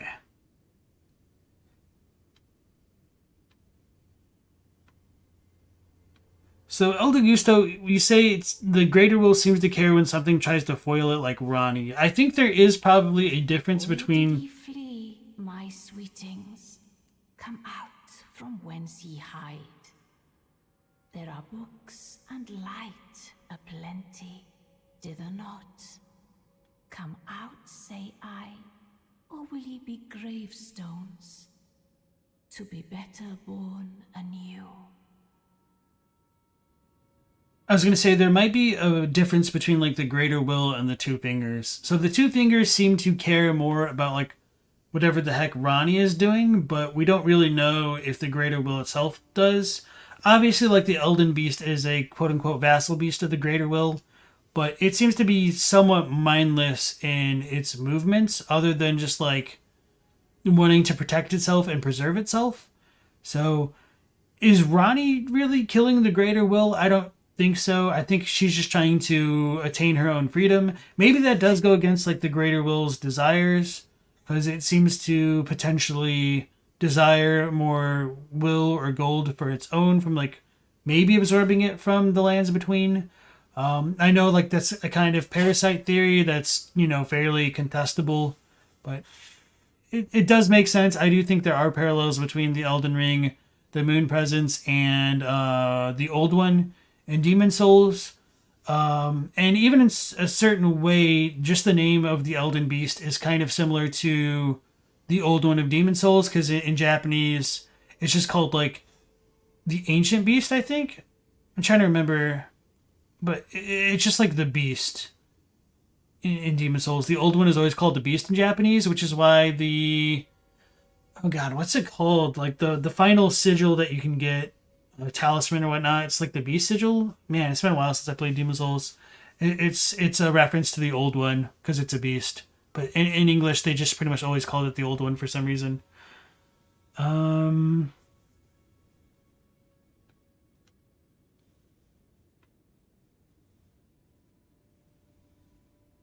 yeah, and as Nap says, some people think it's an Azathoth style almighty idiot. Ooh, thank you, Nightbot. I am a banana. Ronnie never says anything about the outer gods. Honestly, she might even become an outer goddess, depending on the definition. Mikkel is the one who has the beef with the outer gods. Why does she even say that if it's not actually her? I need a little bit more context, Ratchet. Sorry, you probably said like that. You probably made that reply when I was on a different tangent. So Ronnie doesn't say anything about the outer gods explicitly, but she wants the order to be at a great remove. Which so this might be just like one of those differences in like how people perceive the English version of the text, whereas it's a bit more direct in Japanese. So she doesn't want the order to be entangled with the things relating to souls and life and all that stuff, which sounds a little bit more fatalistic in English, but she sounds a little more altruistic in Japanese. Obviously, it doesn't help when Ronnie says things like she wants to betray all that came before, but I think it's also kind of important to remember that Sullivan thinks she's a kind, gentle girl at heart. But I mean, Sullivan is very much self-serving, so he could just be saying that to distract us or soothe our minds, I guess. Who knows?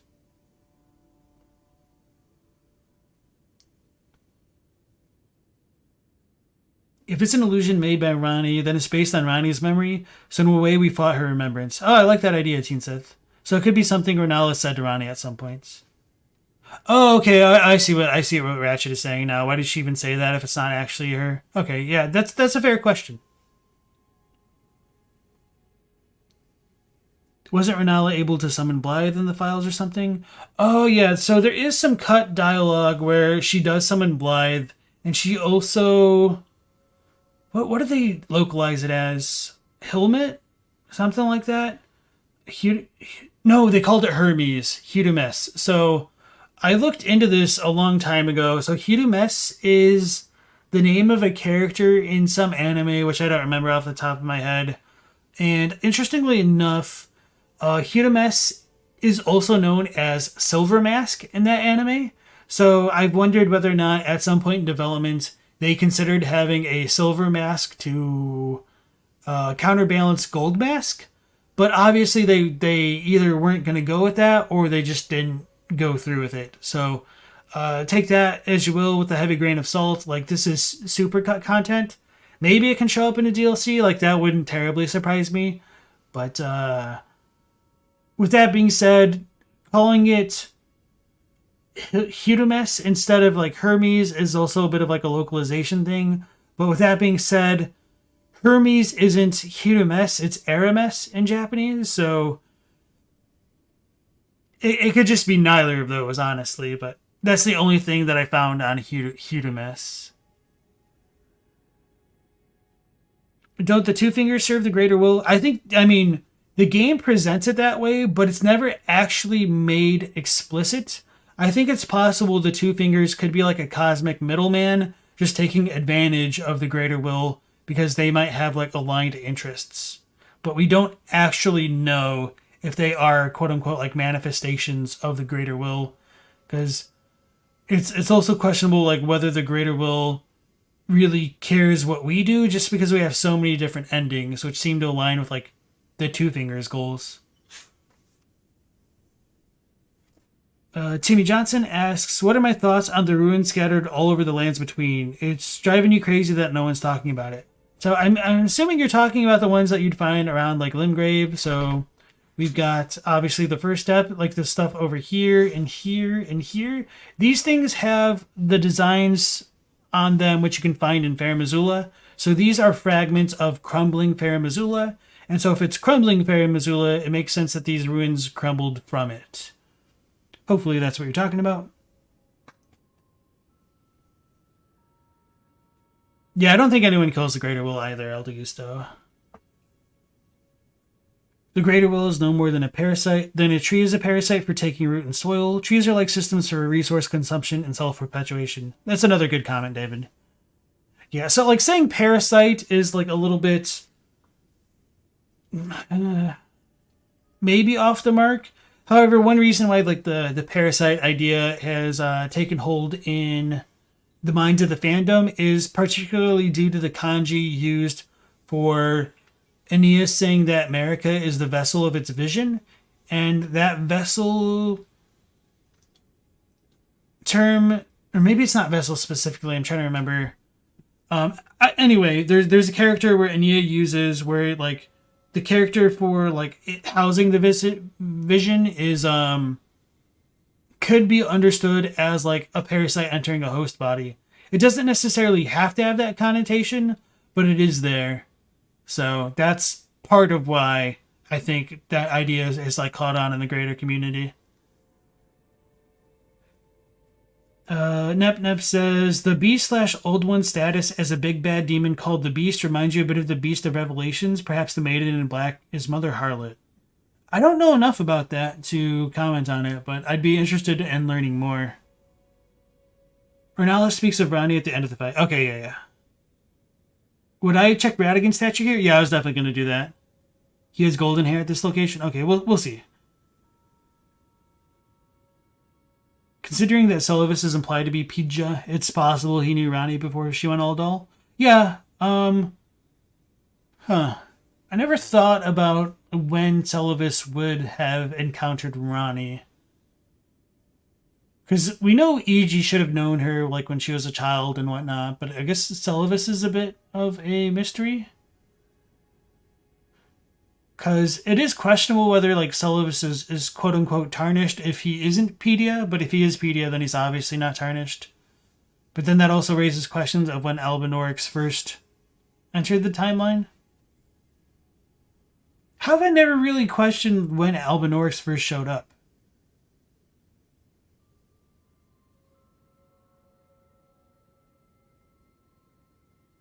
I mean, they'd be tied in with the Nox. I mean, it doesn't really matter, but I just never thought about that. Yeah. So yeah, going back to what Neb said, it is possible that he could have known Ronnie before she became a doll.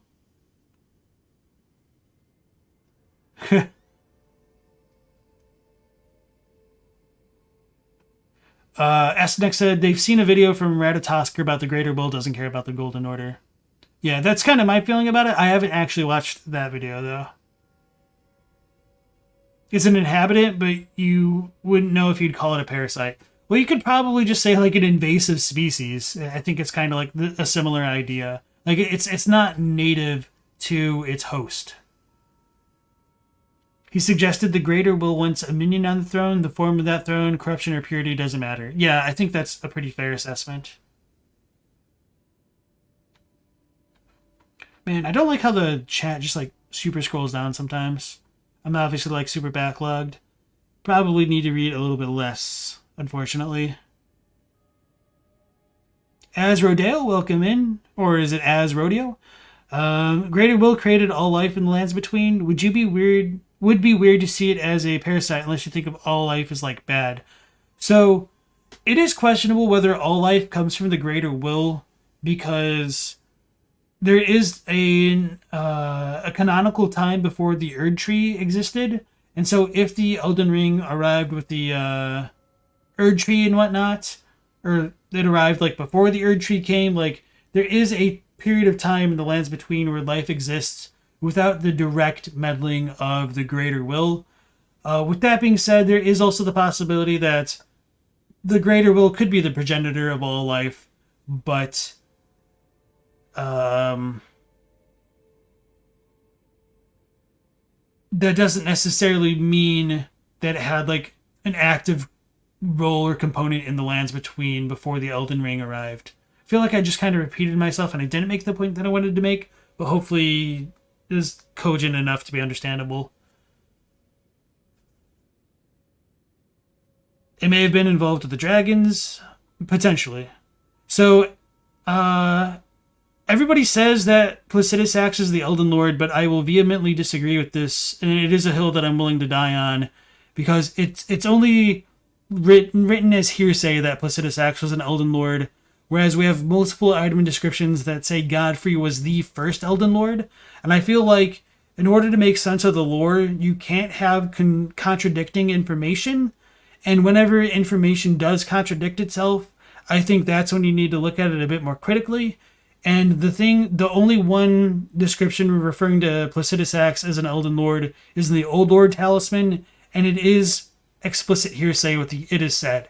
So the way that I view Placidus Axe is he might be analogous to an Elden Lord in terms of like being the de facto sovereign of the lands between, but that could have been during a time before the Elden Ring was manifested in the lands between in such a way that there could have been an Elden Lord.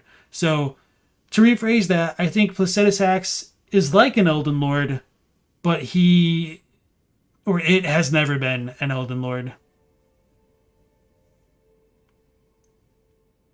Didn't I say the Greater Will was formed in the lands between? Sorry, sometimes I say the Greater Will and I mean it like the Elden Ring a little bit interchangeably, and that might have been like a little bit of a sloppy statement on my part.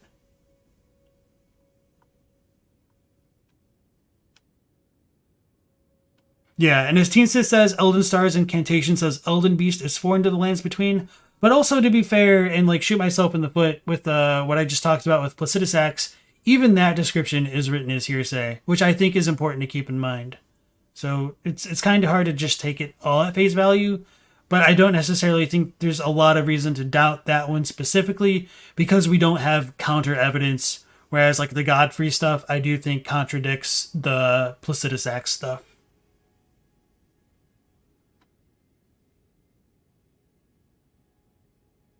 Yeah, I would agree with that, Nemnet. What about the Elden Ring depiction in Farum Azula? That's a very good question. I'm glad you bring that up. I don't think we have like a lot of good solutions for it. However, I do think it's important to note that, as we mentioned in yesterday's stream a little bit, we do have Deathroot in Farum Azula, and we also have an issue of like Marika's relationship with Malekith being the beast clergyman of Farum Azula.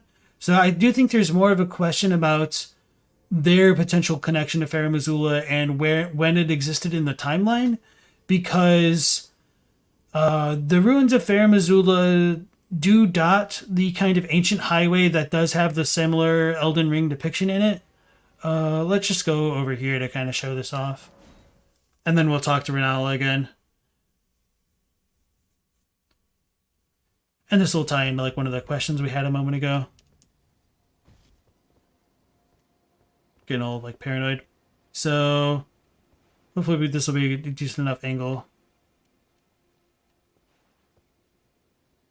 So this is a symbol which appears on this highway here, and it's more analogous to the depiction of the Elden Ring in Farum Azula, because the 4 circles in it are like equidistant from each other, whereas the rune in the current Elden Ring are overlapped in a way that's not quite like that. Oh yeah, this would be key items. So this one is shaped more like a triangle as opposed to like a cross, if that makes sense. So something did happen to the Elden Ring. We don't know when or where it was, but let me reread that question again. I kind of lost my train of thought. Oh yeah, with Farum Azula being like when it existed in the timeline. So one issue with that is we do have the ruins of Farum Azula on top of this highway. So we do know like it fell after the highway was built. So the Elden Ring to some extent was in the lands between, which doesn't fully line up with the Placidus Axe stuff, which isn't that big of a deal. Hold on, the ruins are right over there. Needed to go north, not south.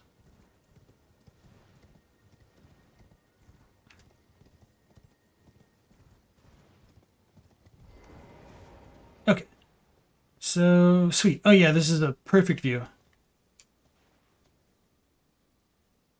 Or not. No, that doesn't really show up. Anyway, this is a part of Fair Missoula, and it is literally on top of where the highway is. Obviously, like the cobblestones are like a bit broken around it, so you could like argue like, oh no, they built the highway around it, but that doesn't make sense to build a straight path that doesn't actually curve around a gigantic ruin. So Fair Missoula must have fallen after the Elden Ring was in the Lands Between at the very least, based on like these little tiles. But that's only like one piece of the puzzle. The other piece goes back into Deathroot and its existence in Fair Missoula as well. There is the argument that it could have been brought there inadvertently by Malekith, but that's kind of a tough sell to make, because somebody mentioned in chat yesterday, like, we don't actually have like a bunch of Deathroot in the Bestial Sanctum, which I think is an interesting and valid point. So, to tie into all of that, we did pick up the Ruins Greatsword yesterday, which says, that's a sword. The ruin it came from crumbled when struck by a meteorite. As such, this weapon harbors its destructive power. So, it's possible that Fair Missoula could have been on the ground for quite a while. It could have been struck by a meteorite and then sent into the sky. And then it could have crumbled after the fact. But it could have also been in the sky and then gotten hit by a meteor. So that part's a little bit vague, which is fine. Which is why I bring up the Deathroot and stuff again. Because Deathroot only came into the Lands Between after the Shattering, after the Elden Ring was broken, obviously. So if Deathroot exists in Fair Missoula, it most likely came through the ground somewhere. So that would put Fair Missoula and its like crumbling state fairly late in the timeline than I think most people would consider it being. So my apologies for like the super monologue there. I'll probably have to skip over like a decent amount of the chat. I'll probably like entertain a couple more of these things. So hopefully that made sense. Would I say that hearsay might be leaned on if it's the only thing that might support that theory? Yes, with the caveat that you shouldn't be surprised if your theory gets completely shattered with the release of additional content. So that's definitely happened in like FromSoft games before, and I'll probably like make a video about it just to like kind of highlight it. So, like in an instance for Bloodborne, if anybody's familiar with that, many people thought that Ludwig was the forgotten madman in the Hintertomb Chalice, because Ludwig is only ever mentioned in like a couple items and he never makes an appearance in the base game. So before the DLC came out, it seemed very logical that the forgotten madman could have been Ludwig, because he uses Ludwig's rifle. I'm trying to remember if he actually uses the sword or not. I think he does.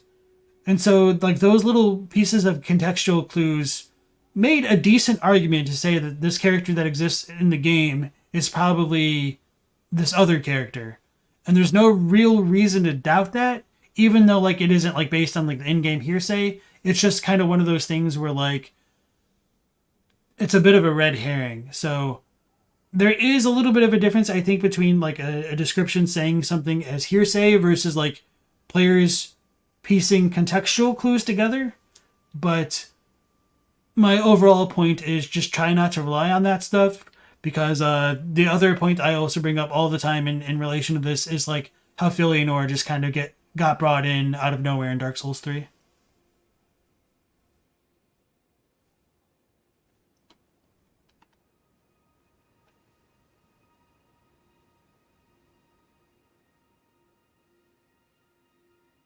Unreliable narration doesn't mean the writers are lying.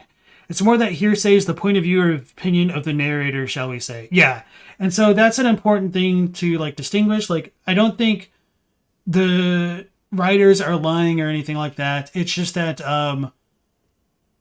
not every description comes from the limited omniscient third point of view. Like, a lot of them are references to the characters' points of view at like specific times, which is why I pretty much always will point to the astrologer set in the retail version of the game, which says like the astrologers are the descendants of the glintstone sorcerers, or so it said, something along those lines. So that's kind of like why I really flex this point. Yeah.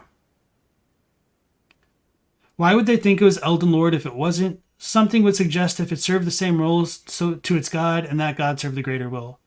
So, like I said before, like that's just kind of the world belief of the characters in this game. Like it's said to have been Elden Lord. It doesn't mean that it is. It's just like it's come from an age so far removed from the actual reality that people don't have the full picture. So they probably can't even fathom of a world order without the Elden Ring. So to them, like Placidus Axe must have been an Elden Lord that came before their current Elden Lord, I guess. But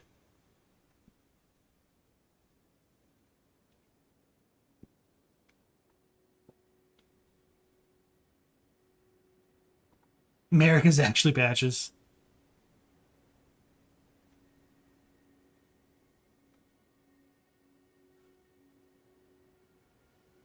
Like I understand where you're coming from, Canchel, and you don't have to agree with me in the way that like I approach the lore with this specific point. But for me, the whole thing with the Godfrey and Placidus Axe thing is that if Placidus Axe was an Elden Lord, that would implicitly make it so that Godfrey, I think this is in Radigan's set, maybe not in this version of the game. No, we have a. Let's go to the round table hold. It should be on Godric's axe, still in this version of the game.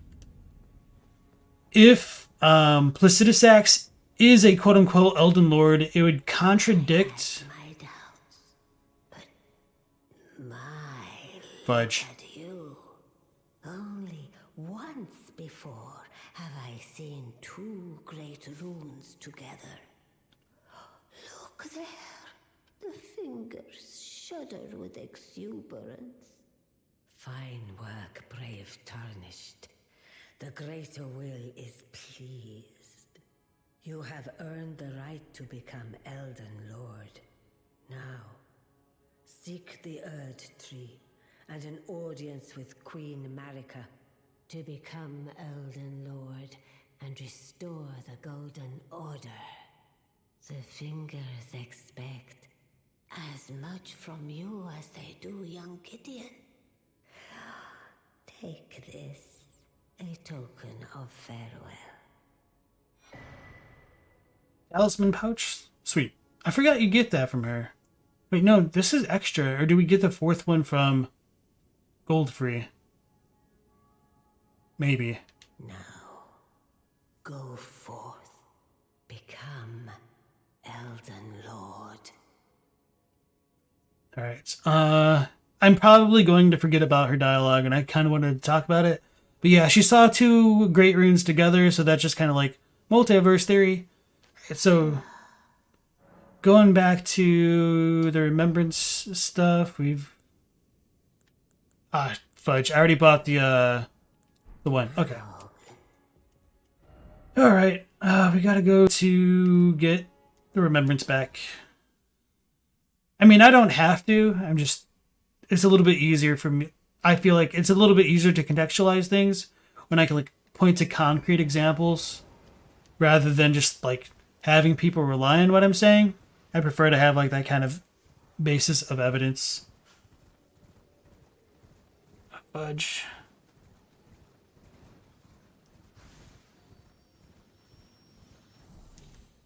You don't think the god of the dragon served the greater will? You think they saw the greater will send the Elden Beast? They had some outer god, maybe as the equivalent of the greater will.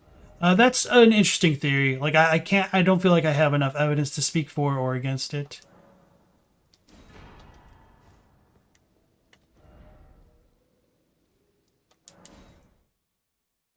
And I should hydrate.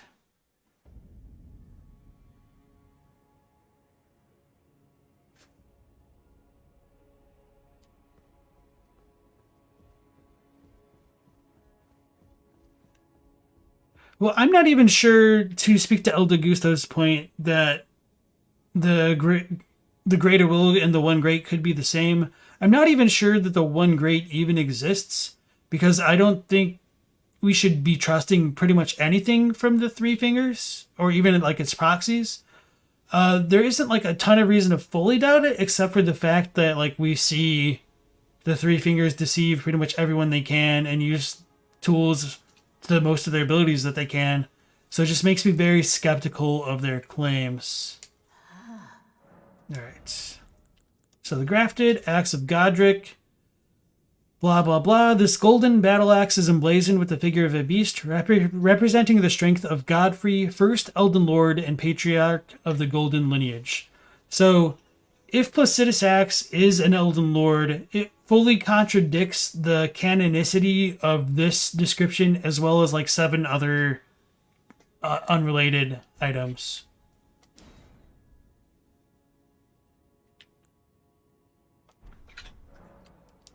Pretty sure Dawn's set is... yeah, okay. Sort of thought.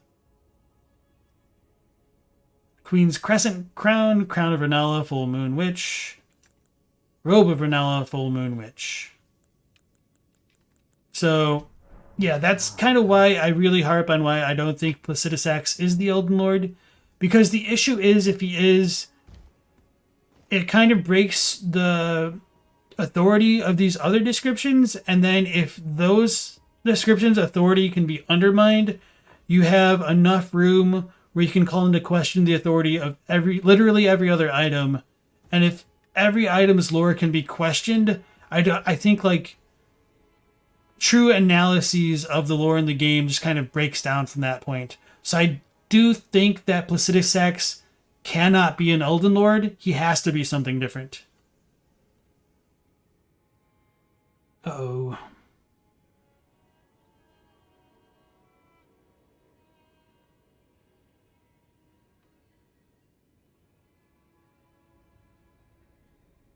House Divided cannot stand. Wouldn't it be the Golden Order propaganda to say Godfrey was the first? Yes, however, these types of items are not written with the Golden Order's perspective in mind. These are stated as fact. So if it was more along the lines of like Godfrey said to be the first Elden Lord like all the time, I'm like, okay, yeah, I could totally see Placidus Axe being it. But because these are stated factually in the limited omniscient third person perspective, I don't feel as though I have the authority to like contradict it, essentially.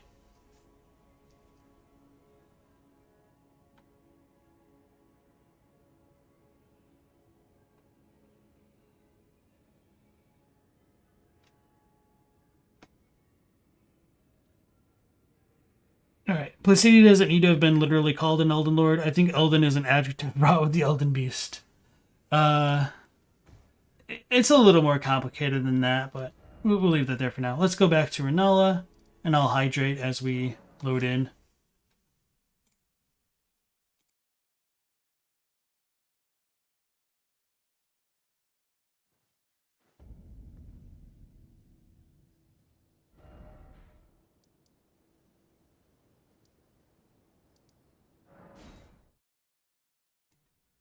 I really forgot to touch the grace. Who spread the rumor? They did. It's always they. It is said is just synonymous with they say. And yeah, going back to that idea of the other Elden Rune depiction that we see in Elden Ring depiction in the old highway in Fair Missoula, I do think we have reason to believe that would have been the depiction of the Elden Ring before the Rune of Death was removed from it. And that should have really only happened once Radagon returned to Leyndell and established the Golden Order proper by having Marika have Malekith seal the Rune of Death in himself. So that's just kind of how I look at the Farum Azula Elden Ring, which somebody asked about earlier, and I just kind of tap danced around it before like coming back to this point. So sorry for not thinking to reply that way then, but hopefully that'll help you now. Where did he flee?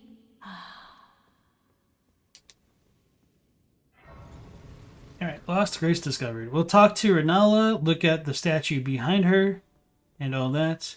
You can't see what's under here super well. I'm pretty sure you could see this in the debate parlor. Maybe it's not in this version of the game. I thought something was different over there. You can see this thing somewhere else in Raya Lucaria. Anyway. Thou, is it thy wish to be born anew? To become a sweeting, reborn of my beloved egg? So Nep says that their favorite item description in the games is the black leather set in Dark Souls 3, where it's obviously Patches talking himself up. To be the bearer of bad news, localization. It seems more than just the Rune of Death was removed, like it had tree roots and extra junk. So it's interesting you bring that up, because I probably might have forgotten to bring this up. I would birth thee. Alright. So somebody had asked me like the deep lore about the Rune of the Unborn that we just picked up. Well, let's actually examine it. A large rune holding the power of rebirth allows one to be reborn with a different appearance if handed to Rennala. So that doesn't say a lot in this version of the game, obviously. However, Retail says this was a gift from Radagon to Rennala. The question is, when the hell did Radagon get this great rune that he could have gifted it to Rennala? Was it part of the Elden Ring? Did he take it from the Elden Ring? Is this kind of Radagon's own bending rune that he just gave her? Lots of questions that we don't really know. Especially because from the source seal descriptions, we know he has a different kind of Elden rune, as it's actually called in that item. 9 engraved with an Elden rune, said to be the seal of King Consort Radagon. Well, I guess it does use an "it is said," so we can discount it, right? No, I'm just kidding. But, yeah. This will actually segue pretty well into the statue behind her. So we've got the Radagon boy over here. He does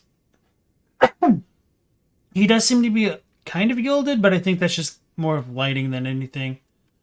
So I will drop a glowstone, and I don't have like the free cam to like get up pretty high, unfortunately, but should be good enough.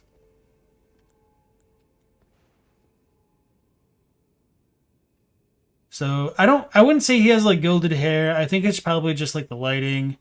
It is a little bit lighter than the rest of the statue, but not gold. And that would also just kind of go against how he's portrayed in his portraits, like in the Round Table Hold.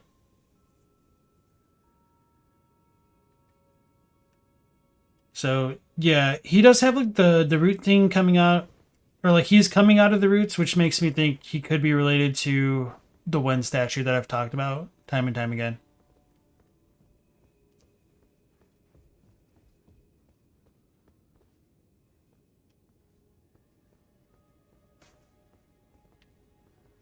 So yeah, going back to the whole idea of the Great Rune of Death being removed from the Elden Ring, it's possible that there could have been other runes that were removed as well.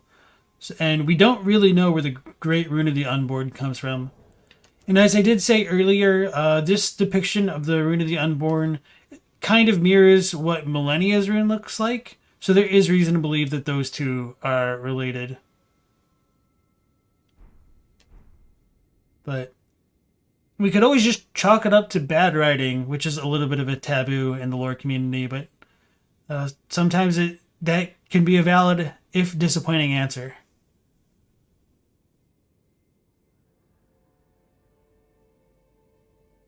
Yeah, and as Timmy Johnston says, the title of Elden Lord could be insignificant, and it could be like a make-believe rule. Or like the Elden Lord could just really be a figurehead, because it's not like we really see Godfrey wielding a lot of power. We don't really see Radagon wielding a lot of power either. And like Muriel's like, that dude's a chump. Why was he created? Why was he made Elden Lord? Like most of the power really seems to tie into the vessel of the vision, whether that be Marika or Rani.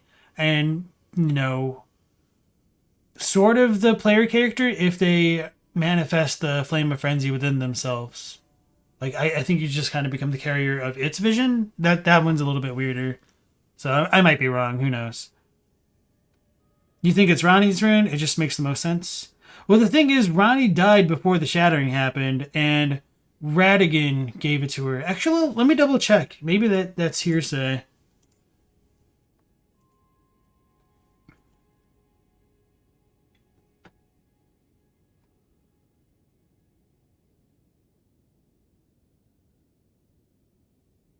Wait, the item doesn't say that. Oh, it's Muriel. Muriel says it, doesn't he? Okay, that could change everything. Because Muriel is a secondhand source of information. I'm going to need to look this up a little bit further. Let me try to see it.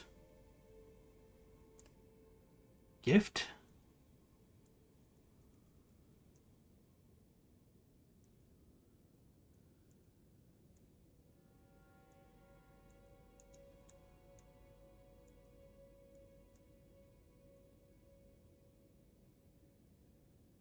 Oh, shnikes. It's Muriel. So this, we know even less than I thought we did, which is good news. No. Well.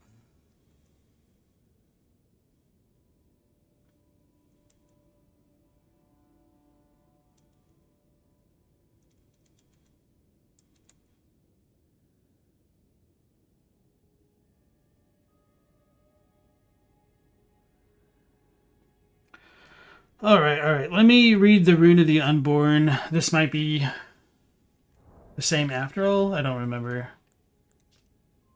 Okay, no, this is different. So, Amber Egg clutched by Rennala, Queen of the Full Moon, Great Rune of Unborn Demigods. Perfects those who have been born anew. Children born anew by Rennala are all frail and short-lived, imperfect beings, each and all. I think that's really important. I don't feel like getting into that right now. I do talk about that a bit more in my gold and silver video. Sorry for just like pushing that off real quick. So yeah, that complicates things. So I took what Muriel said at face value. I didn't doubt it because there really wasn't reason to doubt it. And that's kind of one of the dangers of like looking into the lore at times, just because like when an idea gets into your head, it's kind of hard to remember where it comes from and the context it comes from.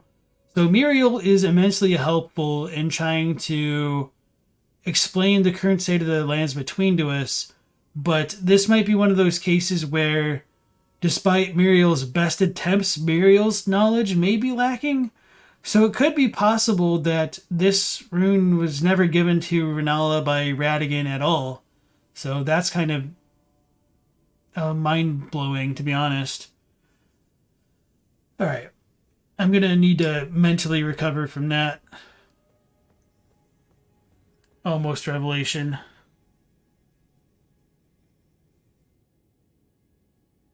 Oof.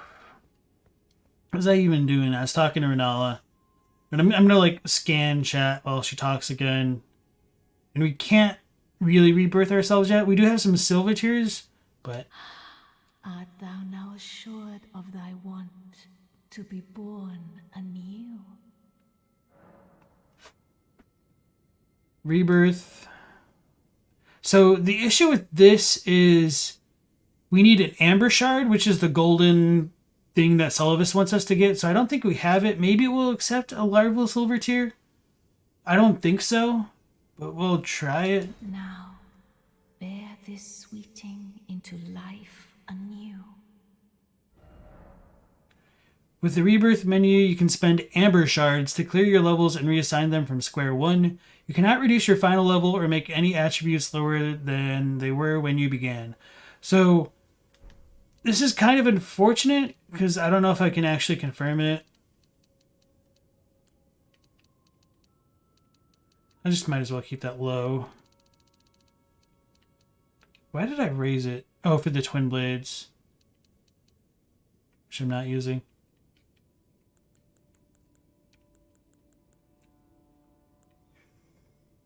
I do wish I could see like how this affects my equipment load. Not like the actual equipment load, but like my loadout rather.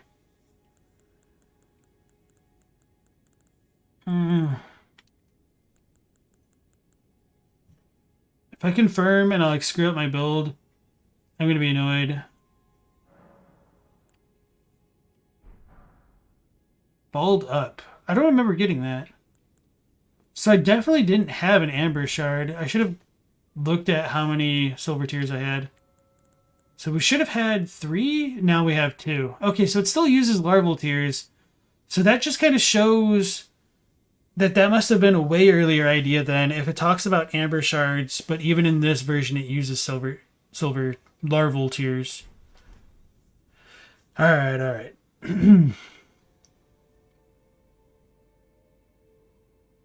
No, I was joking about the scar seal, Katie. All right, Teen Sith, you take care.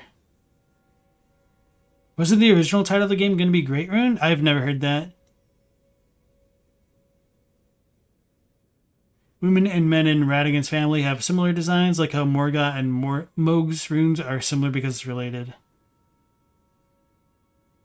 Do I really think the 3 fingers has nothing to do with the 2 fingers? Like just coincidence rather than being literal opposite of the 2 fingers? No, I don't think that they're unrelated to the 2 fingers. I just don't believe what the 3 fingers says.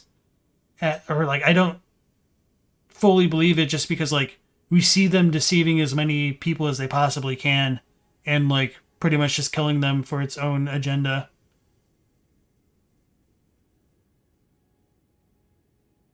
Do you remember hearing from someone that Ronnie put her moon on the rune? Rune on the moon, rather.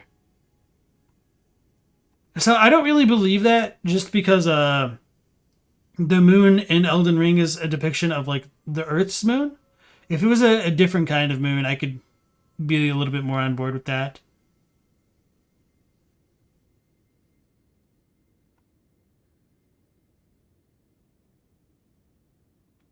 Do I not think it's the greater will guiding people by grace?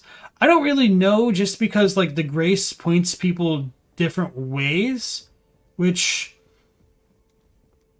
could be part of a much larger plan altogether, but for like individuals rather than just like having all individuals go down one set path to become Elden Lord. So I think it's debatable. I'm not really too concerned with like where the grace points us, because there's also like the grace mimics, but I think those are made by like Elven Orc blood clots. I don't know. I would need to think about that more, to be honest. So where do we go next? We don't do that thing. We should just go... Probably do the Millicent stuff and go up to Altus Plateau. I'm not going to do the Volcano Manor warp because that's terrible.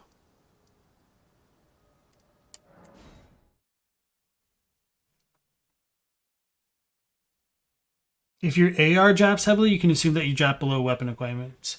I don't know why I didn't think about that. I don't think that changes when you're on that menu. I might be wrong, though. Oh, wait, no, you're right, because you can see, like, the minuscule differences. That's a smart way of doing it. But nonetheless, I wish you had, like, the full screen to tell you, like, when you're going from heavy roll to medium roll to light roll and all that stuff. Because even for Cantrell's statement, even the E3 announcement was Elden Ring, as far as I know. You like the idea of the Golden Order being a sort of illusory prison, sort of like the Matrix movie, and burning the Earth Tree is a way of disconnecting the tree on the tree's hold on the lands between. Okay. Rennala's in the same posture as the last daughter in the Ring City DLC. Oh, Filianor? With the egg and all? Huh. I didn't even think about that.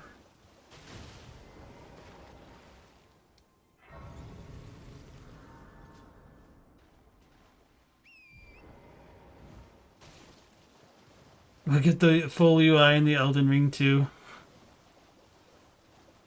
Alright. Finally caught up with chat. Lots of discussion there, which is perfectly fine. Appreciate that.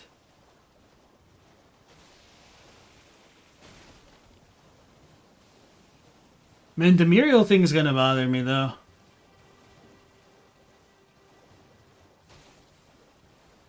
But that's what I get for not questioning literally everything. And at least it gives you guys like a cool insight into like how I approach the lore, especially like coming off the last video.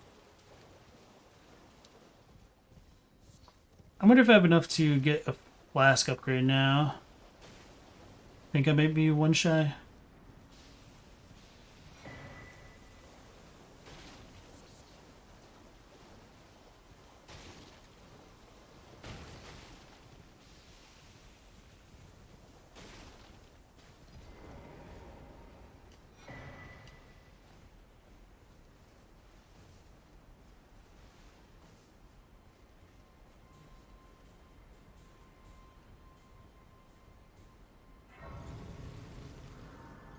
The Golden Order is a cage for the soul, so Greater Will is the demiurge. What was the Muriel revelation? So it's just like it's that the Radigan gifting Rennala the rune that she has isn't listed in any item specifically. That text only comes from Muriel's dialogue. So there is a possibility that Radigan didn't gift Rennala her great rune on his return to Leyndell. Because that's always been a really weird part in the lore. Because it raises questions of when that great rune was removed from the Elden Ring, or if it was ever part of the Elden Ring, and when that would have happened. Because if Radigan gave Rennala the rune before he went to Leyndell, and before Destined Death was sealed, that's just, pretty crazy. Like, I mean, it might be possible, but crazy if it came from the Elden Ring itself before Destined Death was sealed. But if he gave it to her after Destined Death was sealed, I mean, that'd be perfectly fine. It's just not what we're told. I don't think I have very many of these. Just the one. I better get to a save point soon. It's not too bad.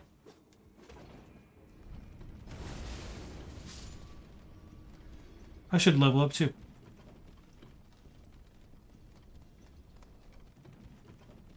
So this is a tall shaft, so it doesn't have like the little shortcut things. They're not shortcut, but the hidden paths.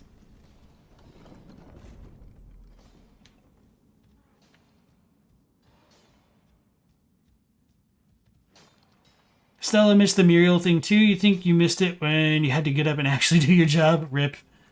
So hopefully I just said it for you there. If you guys have more questions, because I'm like being a little bit scatterbrained, just feel free. Yeah, and as Elden Gusto said, like, great runes can be manifested outside of the Elden Ring, which I think is a perfect way of reading that. But if it is manifested from somebody else or Radigan himself, we just don't know that either. Like, it's a possibility. I'm not discounting it. It's just at odds with kind of the typical way of looking at the game, I think. Or I said that poorly. It's a little bit at odds with like how the game is kind of presented. Many of these Elden runes.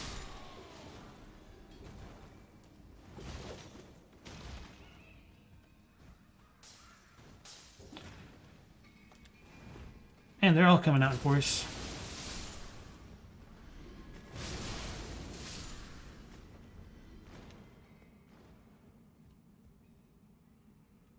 I thought there's something else. Cracked pot. And so in the Rune-strewn precipice, which has like all the super old potential golem maker architecture going on, it does raise questions of like when this lady worship began. Because this style of masonry seems newer than this stuff, but it is questionable. So this lady could predate like the whole America, Elden Ring, Godfrey time. Oh, this poison's barely doing anything. Okay.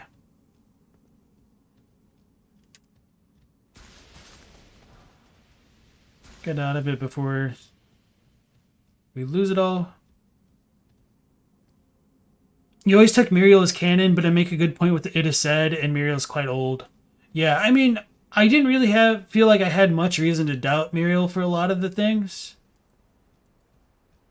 And like Muriel could still be right, to be honest. It's just kind of hard to parse through everything.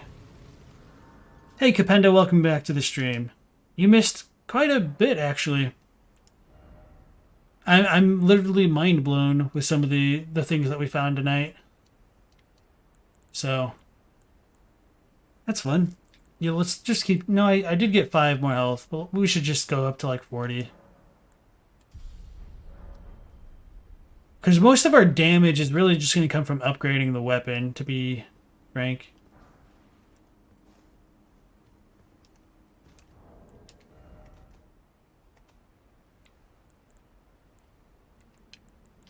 I was going to level up, but I'm probably just going to go back to Hugh. No, I can level up now and then do the Hugh thing after this next area.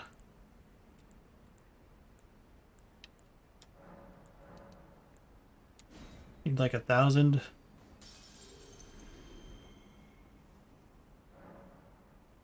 The flame cleanse makes boluses obsolete. Yeah, I like to have enough faith to be able to use flame cleanse me. It's such a good spell. Like faith, even though like in combat it's not super strong, like it's just kind of stacked in terms of like a lot of its buffs and stuff like that.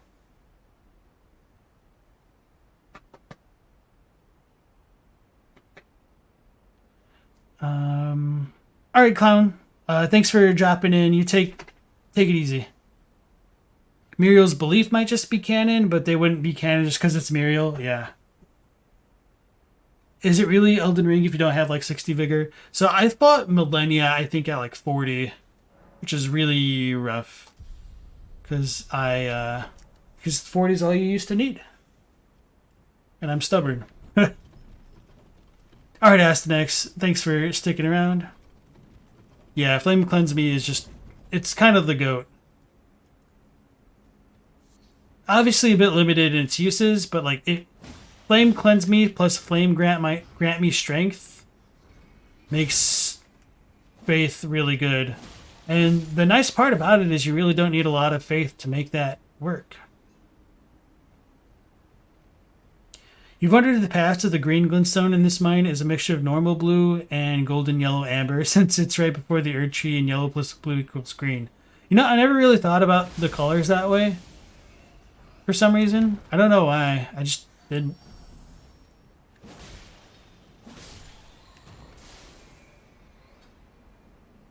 So, I really love the design of the rune-strewn precipice.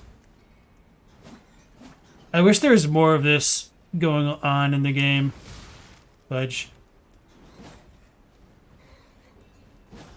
Oh, come on. I hate the tracking on the jumping attacks sometimes. Like, I understand they would probably be legitimately too strong if they had better tracking. But that doesn't make it any less frustrating.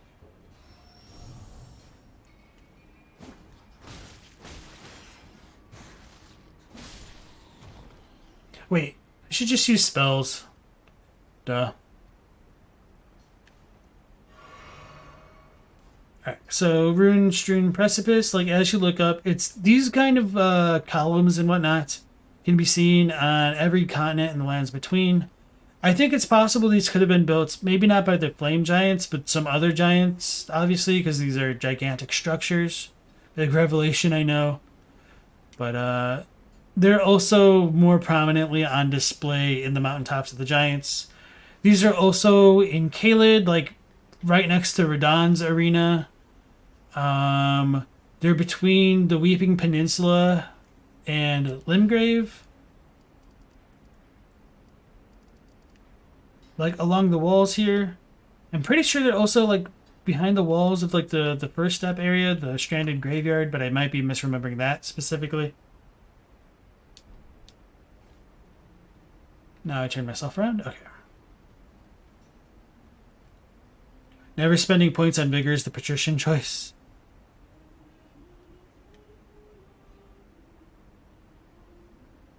Black Flame will last the whole game, and beware of how hard Holy falls off late game. Yeah. I do wish the Black Flame spells, or at least the buff especially, lasted a lot longer.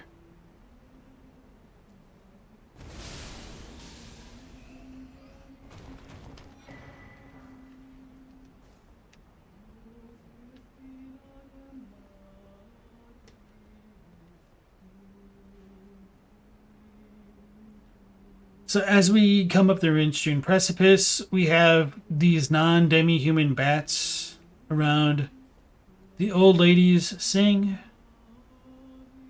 I was looking at the OST earlier today, and surprisingly enough, they do have a version of these ladies singing. I guess it really wasn't today, it was over the weekend. And I think it's called Song of Lamentation.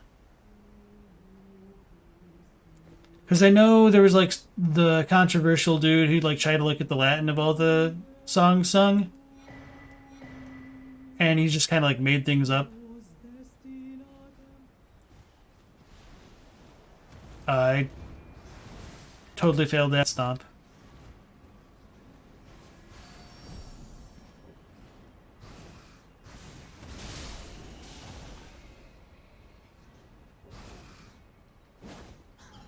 Bruh.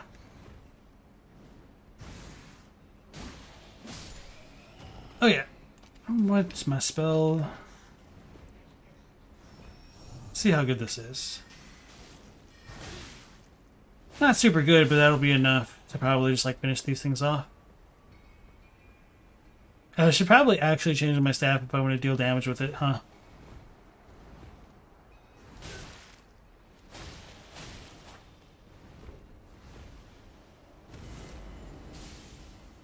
It outranged me.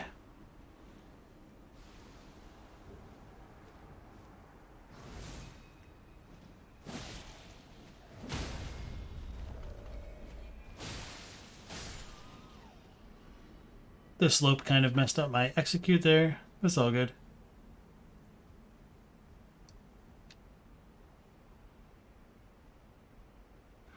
Three fingers are yellow while the two fingers are gold. Azure has green stone on him, and Lusat has blue stone on him, which could reflect how Lusat is Nox descended culture and would be more against gold and the Greater Will, while Azure wouldn't mind using it. So the thing that really annoys me about Azure is that the color Azure is like a very brilliant shade of blue in real life. So I think they like mixed up who was supposed to be whom. Not like in terms of like translation, I feel like the devs did.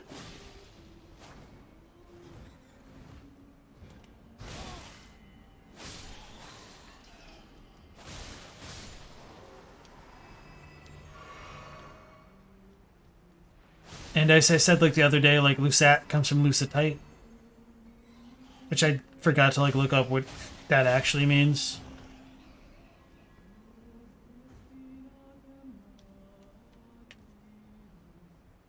Yeah, Black Flame is great due to the dot. You remember that because you thought it was the coolest thing about the Latin and then found out it was all fake? That's unfortunate. Okay, I need to go to the next area or next level. I should level Arc due to the fact that it has a lot of good incants which require Arcane in addition to Faith. Yeah, the best thing about the Faith stuff is like the Rotten Breath. It is just so ridiculously powerful. Although they nerfed it, I haven't played a lot of the Elden Ring later patches. So I don't know how much of my advice is still actually like relevant.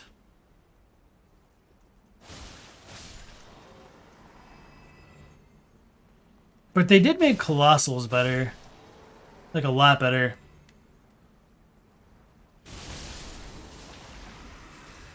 It's funny because like in my planned like Elden Ring critique video, I was gonna like mention how bad like the heavier weapons were, and then now that they've buffed them, I don't even know if like my critiques still have any like legs to stand on.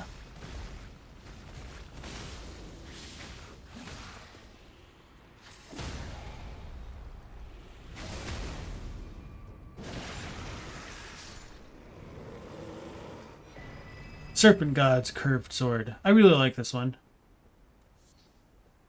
And Octopus Ovary.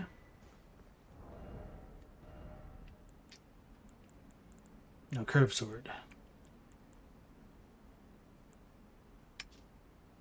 Curved sword fashioned in the image of an ancient serpent deity and tool of a forgotten religion practiced on Mount Gelmir. Formerly used to offer up sacrifices, this sword restores HP upon slaying an enemy. So this could be a kind of reference to the Great Snake in Volcano Manor, or it could be like something above it.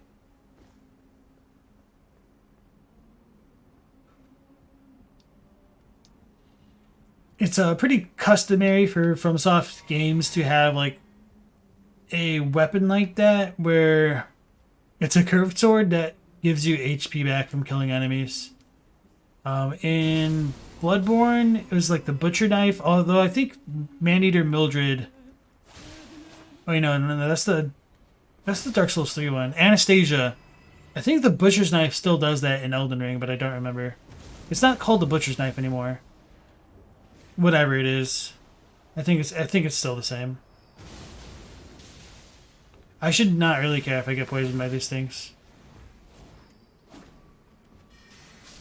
I remembered I have a ranged spell.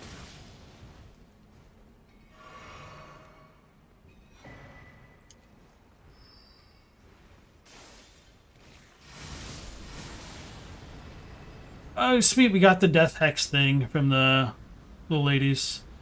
So, because they use stuff like this, it does make me wonder if they have any kind of relation to either the Twin Bird, the Death Birds, or the,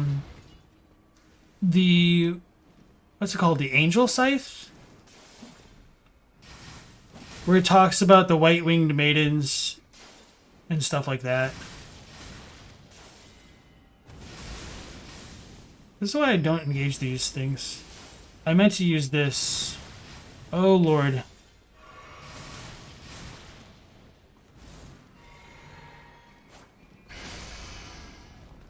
I almost got by that thing. That's why I don't like to fight flying enemies in this game. Typically just ignore. And these two grannies are really good to like spy on if you want to like listen to their music in the game.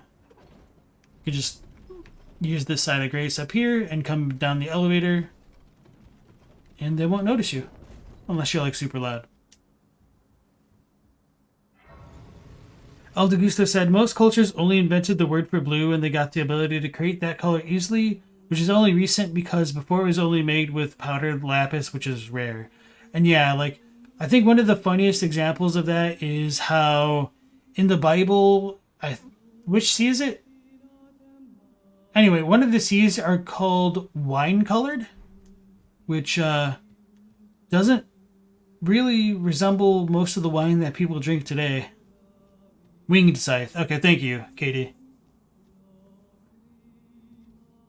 Faking Latin is an interesting choice because it's one of the easiest dead language to do anything with due to the academic and ecclesiastical usage, past people actually speaking it as a first language. So it's understandable why they faked it. It's just like they did such a poor job that they like had repeating sounding sections have different quote unquote translations.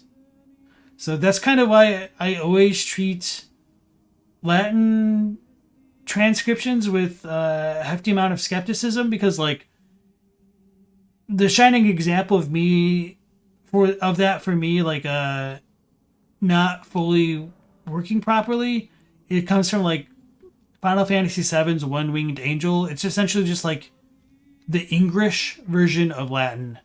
where they just kind of like put in together whatever they thought like sounded proper, but it just is not grammatically correct.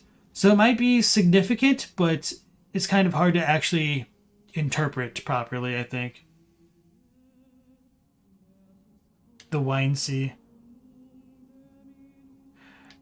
No, oh no, maybe it was the not the Bible. I think it might have been the Iliad.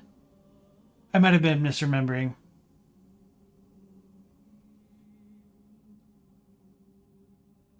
Yeah, and in like Japanese and Chinese, like the character for blue often represents green.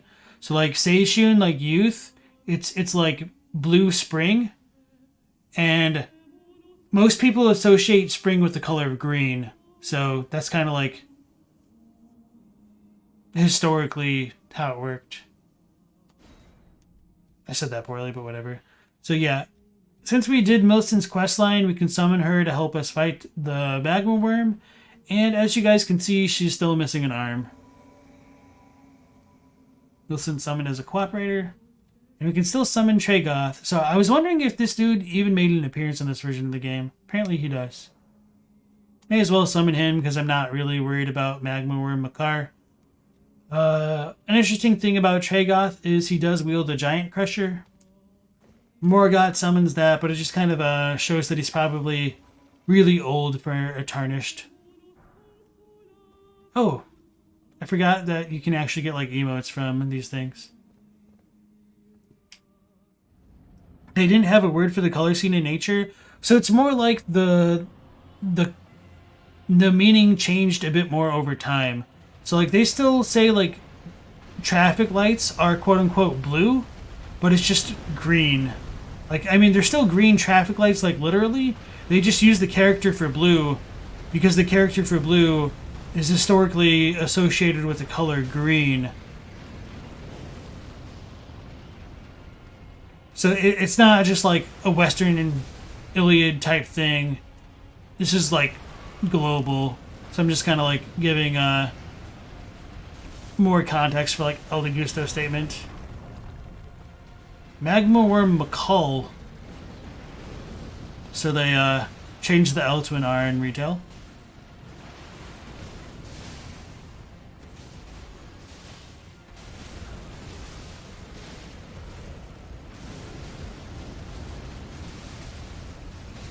I was trying to drink.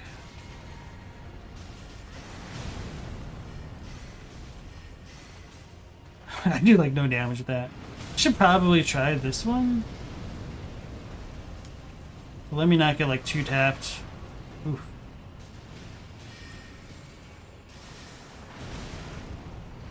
That was worse.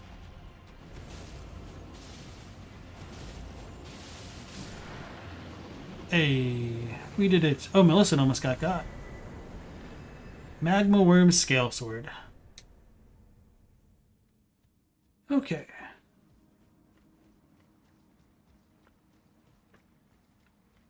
Nep says, the popular scholarly theory is that ancient Greeks didn't have a word to distinguish between dark red and dark blue. Yeah, and so that's why they said like the sea was a wine colored.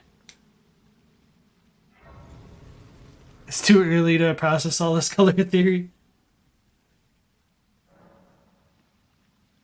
Language gets more refined with time as a technology. Words grew over time. They could express the concept of blue, but people didn't prioritize giving it a name. Right. Oh, yeah. Ruin-strewn precipice and the magma worm blade. So this is probably my favorite room in the game. Just because I really like the vibes of it. I do kind of enjoy this tunnel theme. Gives it like a kind of old world feel. Kind of almost reminds me of like the Illusion of Gaia soundtrack a little bit. If anybody's familiar with that game. Really fantastic, like Zelda-like for the Super Nintendo era. So this ruin-strewn precipice seemed like a bit of an aqueduct because you do have like a funneling water from up above down below. There is a little bit of water down here, but it's very dilapidated and disrepair. So this room is kind of unique. There's nothing else like it anywhere else. I don't know, I just really enjoy it. And there's really nothing to say about it other than, hey, this is neat. It's an aqueduct.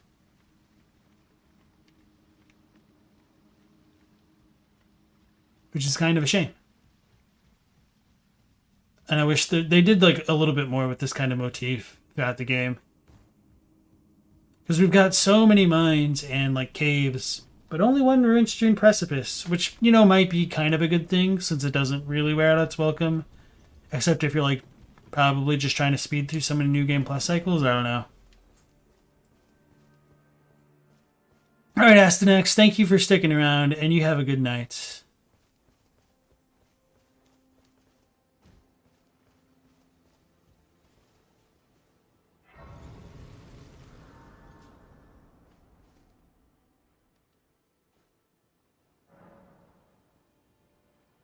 And yeah, keep in mind, Cantrell, that it isn't like every single culture had this issue, but it was more widespread.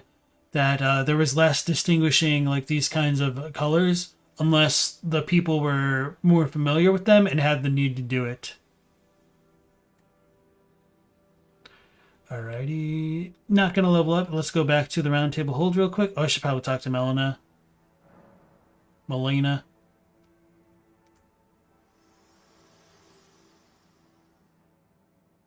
The Erd Tree is close.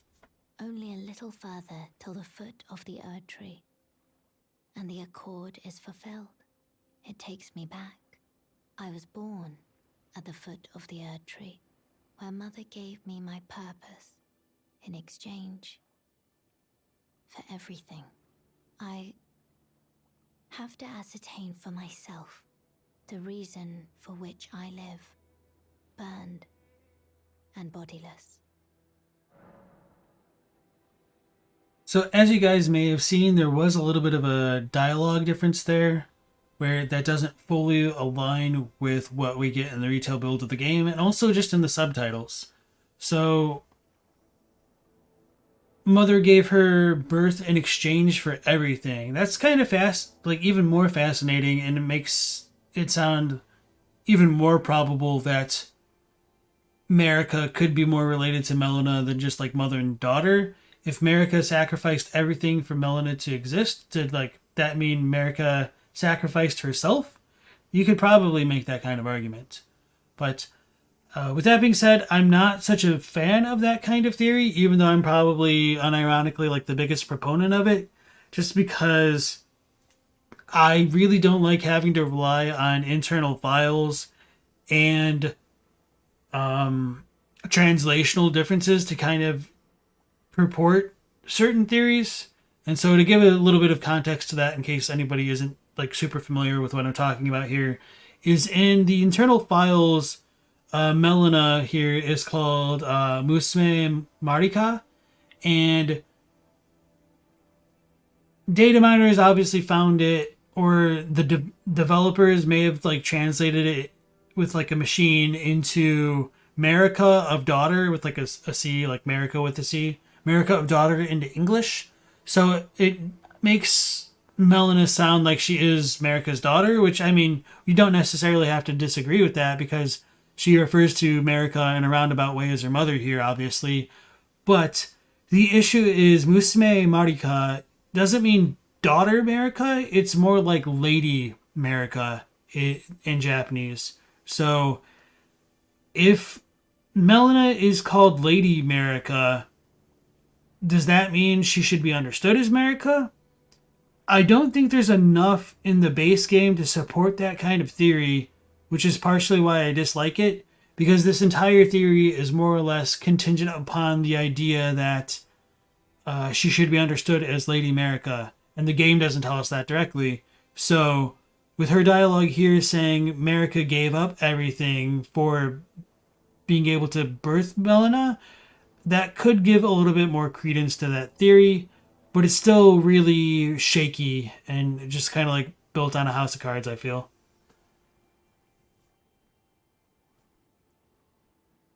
Google Translate checks again, if it was even Google Translate. And NepNep says it's possible she was named America in an earlier build and the names got changed. It's happened before, after all. I understand where you're coming from with that, but I don't know, because in even like the E3 trailer that was released like years before the game came out, she was called Melina. Like, we knew her name quite a long while before the game was released, if I'm remembering correctly. So it is possible she was given that name internally even like earlier than that, but I don't know. I'm a little bit skeptical. And to just kind of go along with that a little bit further, outside of Melina's room in the... Not Melina. Millicent. Nope, not Millicent. Melania's room, Jesus. In the retail build of the game, there is the third... well... What's it called? There is the extra Scarlet Ionia bloom, and there's the Traveler set in front of it. In terms of the internal files, the text dumps, it's in Japanese. It said that the clothes belong to Melina, whereas the English version says that it belongs to Melania. Maybe? Hold on. It's been a long time since I looked at that. Let me double check it. I will do that right now because it's going to bother me if I don't.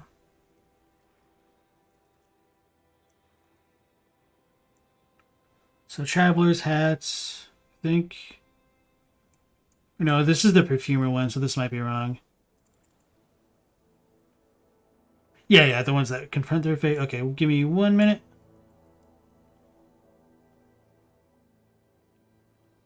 Yeah, so the Japanese for the Traveler set in front of the Melania boss room says it belonged to Melina in like the quick description, but in the English quick description it said it's worn by Melania. So that could have just been like a little bit of a translation goof up, because like Melina kind of looks like Melania. Like, shoot, you guys heard me use 3 different names before I came up with Melania in me just trying to remember it right now. So it could be a mistake, but like my whole point with that, with like a Melina, Melania, America, like I do think Melina's identity was established fairly early on. But who knows?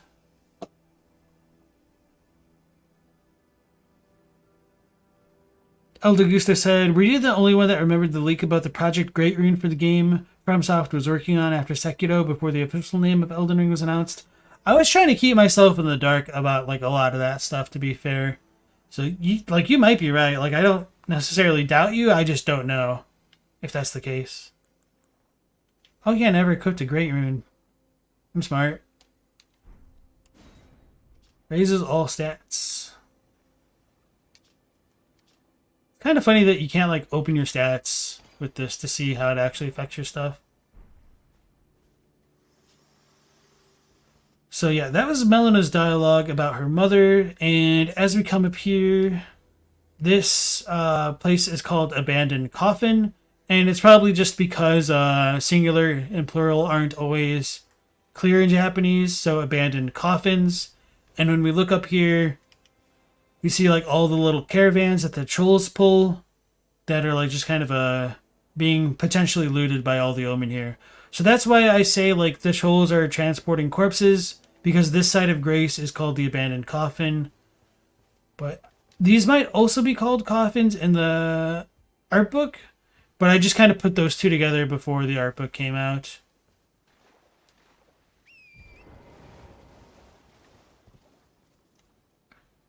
Okay, that is what it's going to be called. Oh yeah, that's when they talked about the Norse stuff. So I'm pretty sure there's no ruler set here, which I think that's what Kenneth wears.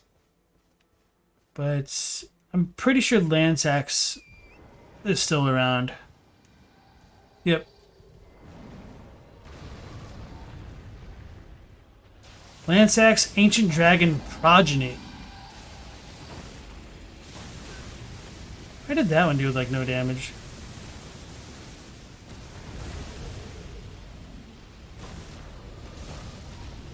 Should run away now. Actually, I was gonna like wonder if I could keep stomping and kill it. Oh, it just fades to mist. Oh, and lightning. I don't think I ever really got a good glimpse of it doing that. That's kind of cool. So it's not just Placidus Axe that can turn into storms. Maybe they changed that? I don't know. Oh, Altus Bloom. Cool. I'm not going to worry about that stuff down there. Mostly just going to like traverse through a lot of Leyndell or Altus Plateau. So coming up here, we should have Millicent by the Erd Tree Gazing Hill. And Raya should be over here in the Lux Ruins.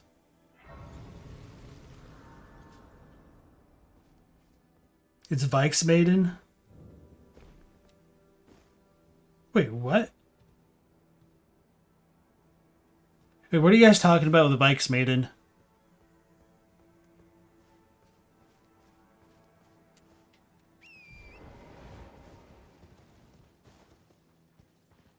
So we got Raya. I'm like eyeing chat. Oh, this should definitely be enough to increase my flasks. Oh yeah, and I need to go to the round table hold. Alright, so I'll go to the round table hold, upgrade my weapons. Oh, Lance Axe. Okay, that makes sense. It's just a little bit of the, I'm not going to say chat delay. It's more like the streamer delay. I didn't look at what you guys said. Other than when I was dealing with the angry dragon. I feel silly. Well, I took no matter out your...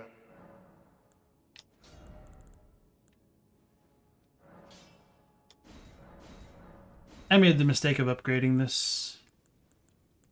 It wasn't a mistake at the time. My own impatience. I mean, I could still use it.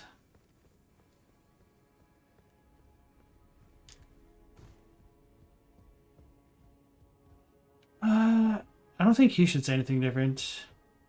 Oh yeah, we could talk to him about the potion. I don't really feel like doing that though. Let's give the... Oh, yeah, Dung Eaters here now. So I think Altus Plateau is probably the trigger for Dung Eater as well.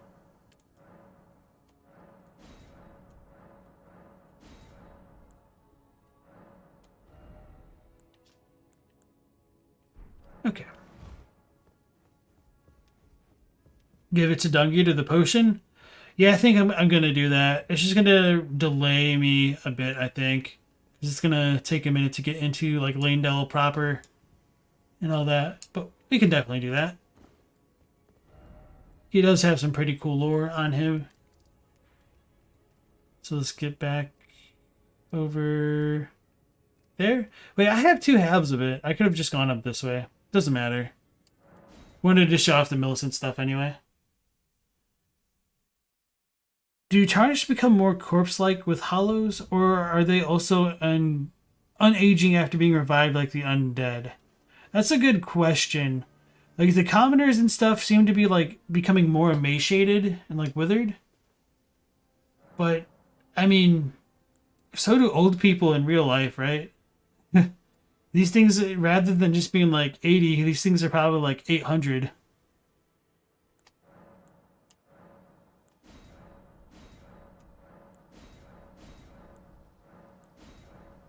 Okay, there we go. So we finally reached the foot of the Erd Tree. Got the big golden tree over there, and then the smaller ones. Which kind of reminds me, I wondered whether or not the golden tree is supposed to just reference this big Erd Tree specifically, because technically in Japanese there is no Erd Tree, it's only ever the golden tree. And I wonder if the minor Erd trees aren't technically golden trees, and or if that's supposed to relate to the death root and root resin descriptions. But I don't think that really fully works out either way, because the great tree is called the golden tree in the Tree and Beast Surcoat. So that's a little bit an annoyance in parsing the lore. All right. So it's been about 3 hours. I'm kind of tired after the Muriel thing, and I kind of want to think about that more before like getting further into Raya and Millicent's quest lines. And while I could explore a bit more of Langdell, I also don't want to like get too far ahead of myself. So I think this is a pretty good place to stop for the night. For everybody who's joined in and commented over this stream, thank you very much. If you've been lurking, I appreciate that as well. We will be going live again at 10 p.m. Eastern Standard Time. So hopefully we'll see you all in tomorrow. And yeah, once again, thank you. Have a good night or a good day. And that's it. Last Protagonist out.